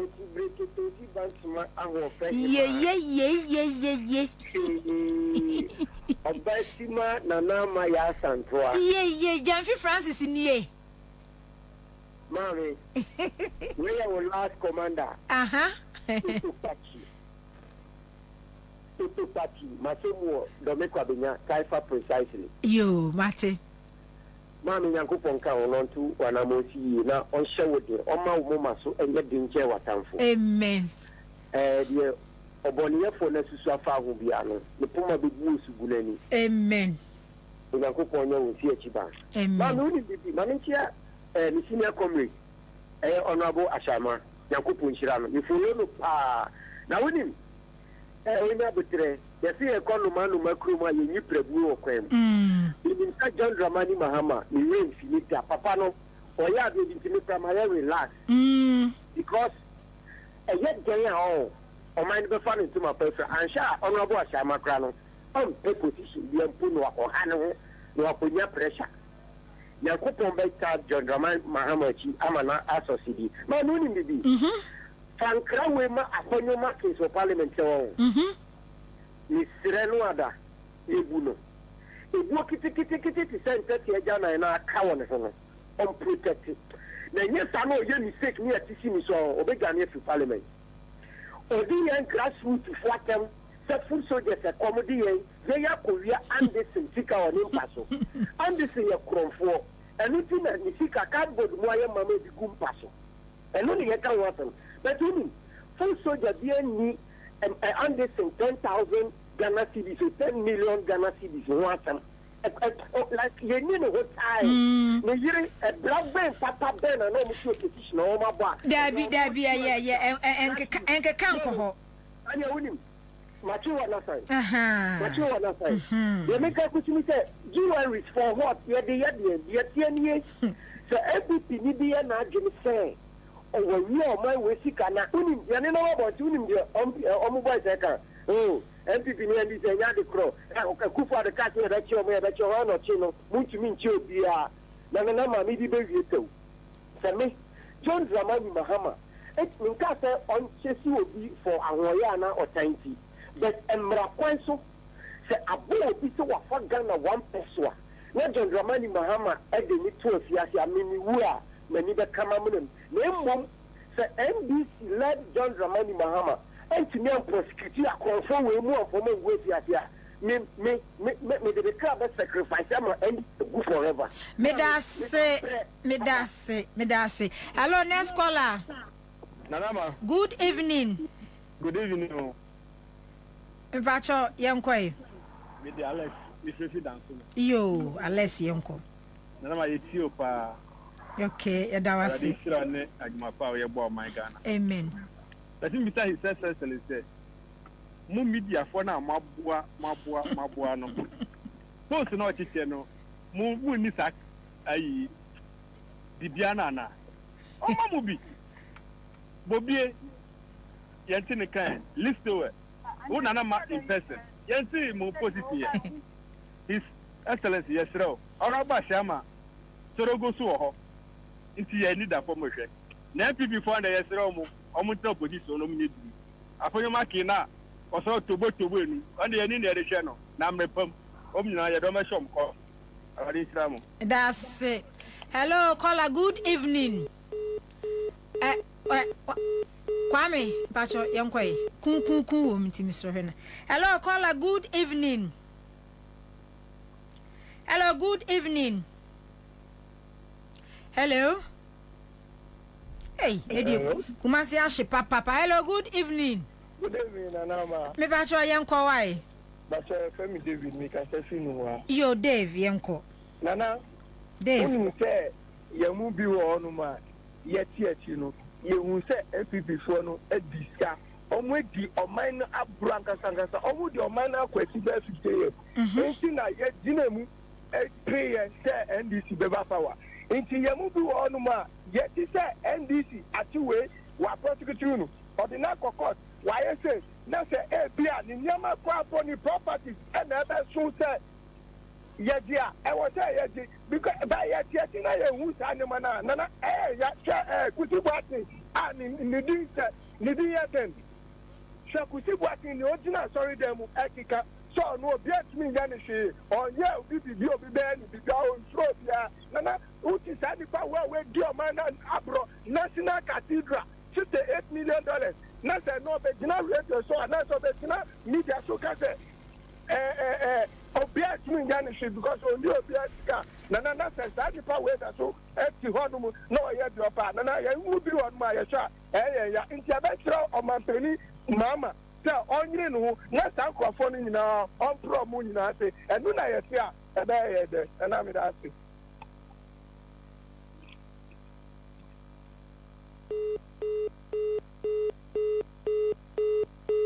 Kwame line drop it.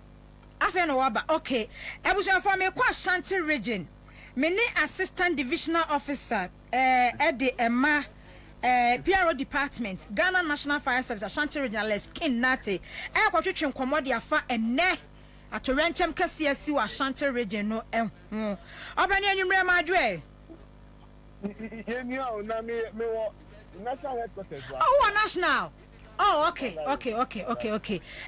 The asi Kumasi ya na we dia ya ba na ya ba bedi hu nkomo kakra ni me say efria no pa be pema nwumre die mo pick information bebre ya briefing mu de ekoso ne de be nyina ana mo Ashanti region na mpanifo de mo won kran. Oh, yeah, me no ka say chief fire officer Daniel Amausi into ono ka say 29 akọ Kumasi honum. Okay. Ako secure operational command or near director operations akọ ho ache so me no ka say omo di bibia to din honum. Nti no the good thing is say you see the jano making aka say dum na amisa. Dum completely and I say be anwisie ni bi na mu a mun hyeden dum wo ka say dum na ne sa na te say mun dum ni nwie kura. Oh, there be a dum but on your friend overhauling and salvaging. And also say ebia nyoma na ebubu ni di asese no ye dani ahwehwe bibia ebia ejaka kwebi wo ebia say ya hwe ye betumi na ejana saba bio no ye hwe sa nyoma ni na ye ansa na itimi aka say dum no kra. Okay. Okay. Checking that and I hear I sure say okay.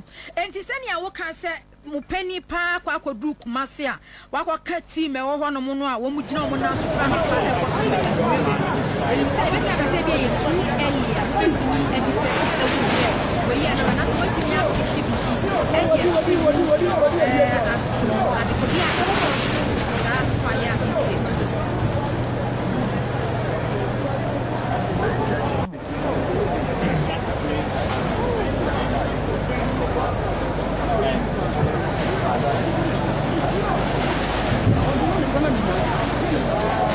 and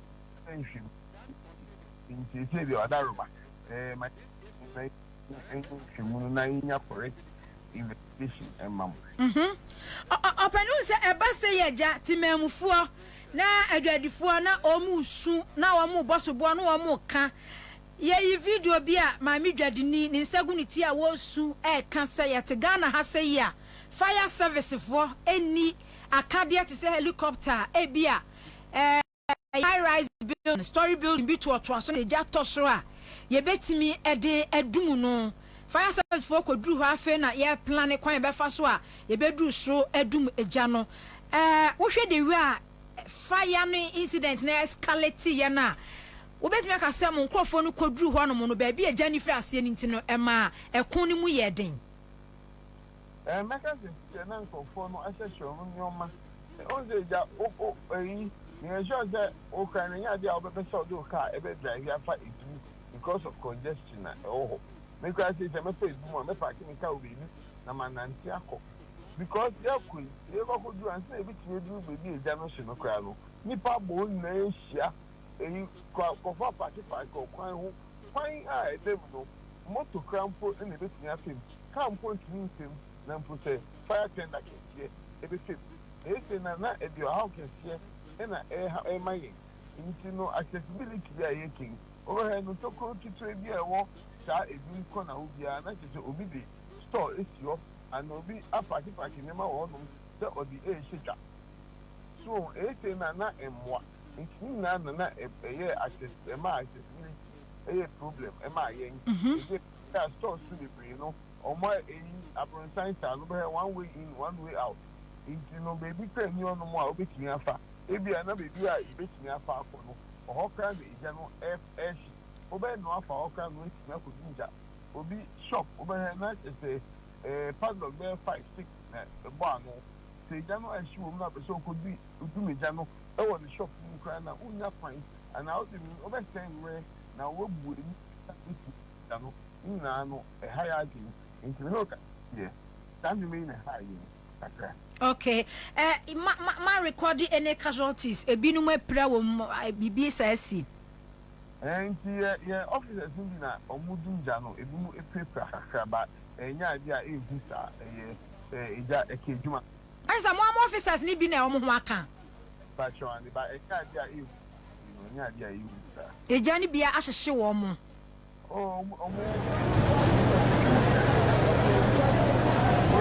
Okay.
na nka se bi omu nyanza kenye ya omu ko fa nsongu soe ko mo mo electricity be shock omu yan ko fa nko to illegal connection na mu omu di nsongu so kan na shock omu nti omu feel so omu nyanza ti enko fo na so omu di ko ko dum me nge unyan so be free so attacks no ye se bi nsembu no mu di no this is that it's becoming too much ya Ashanti region but it's very disappointing to know that Ashanti region and I think they are recording a lot of attacks on firemen.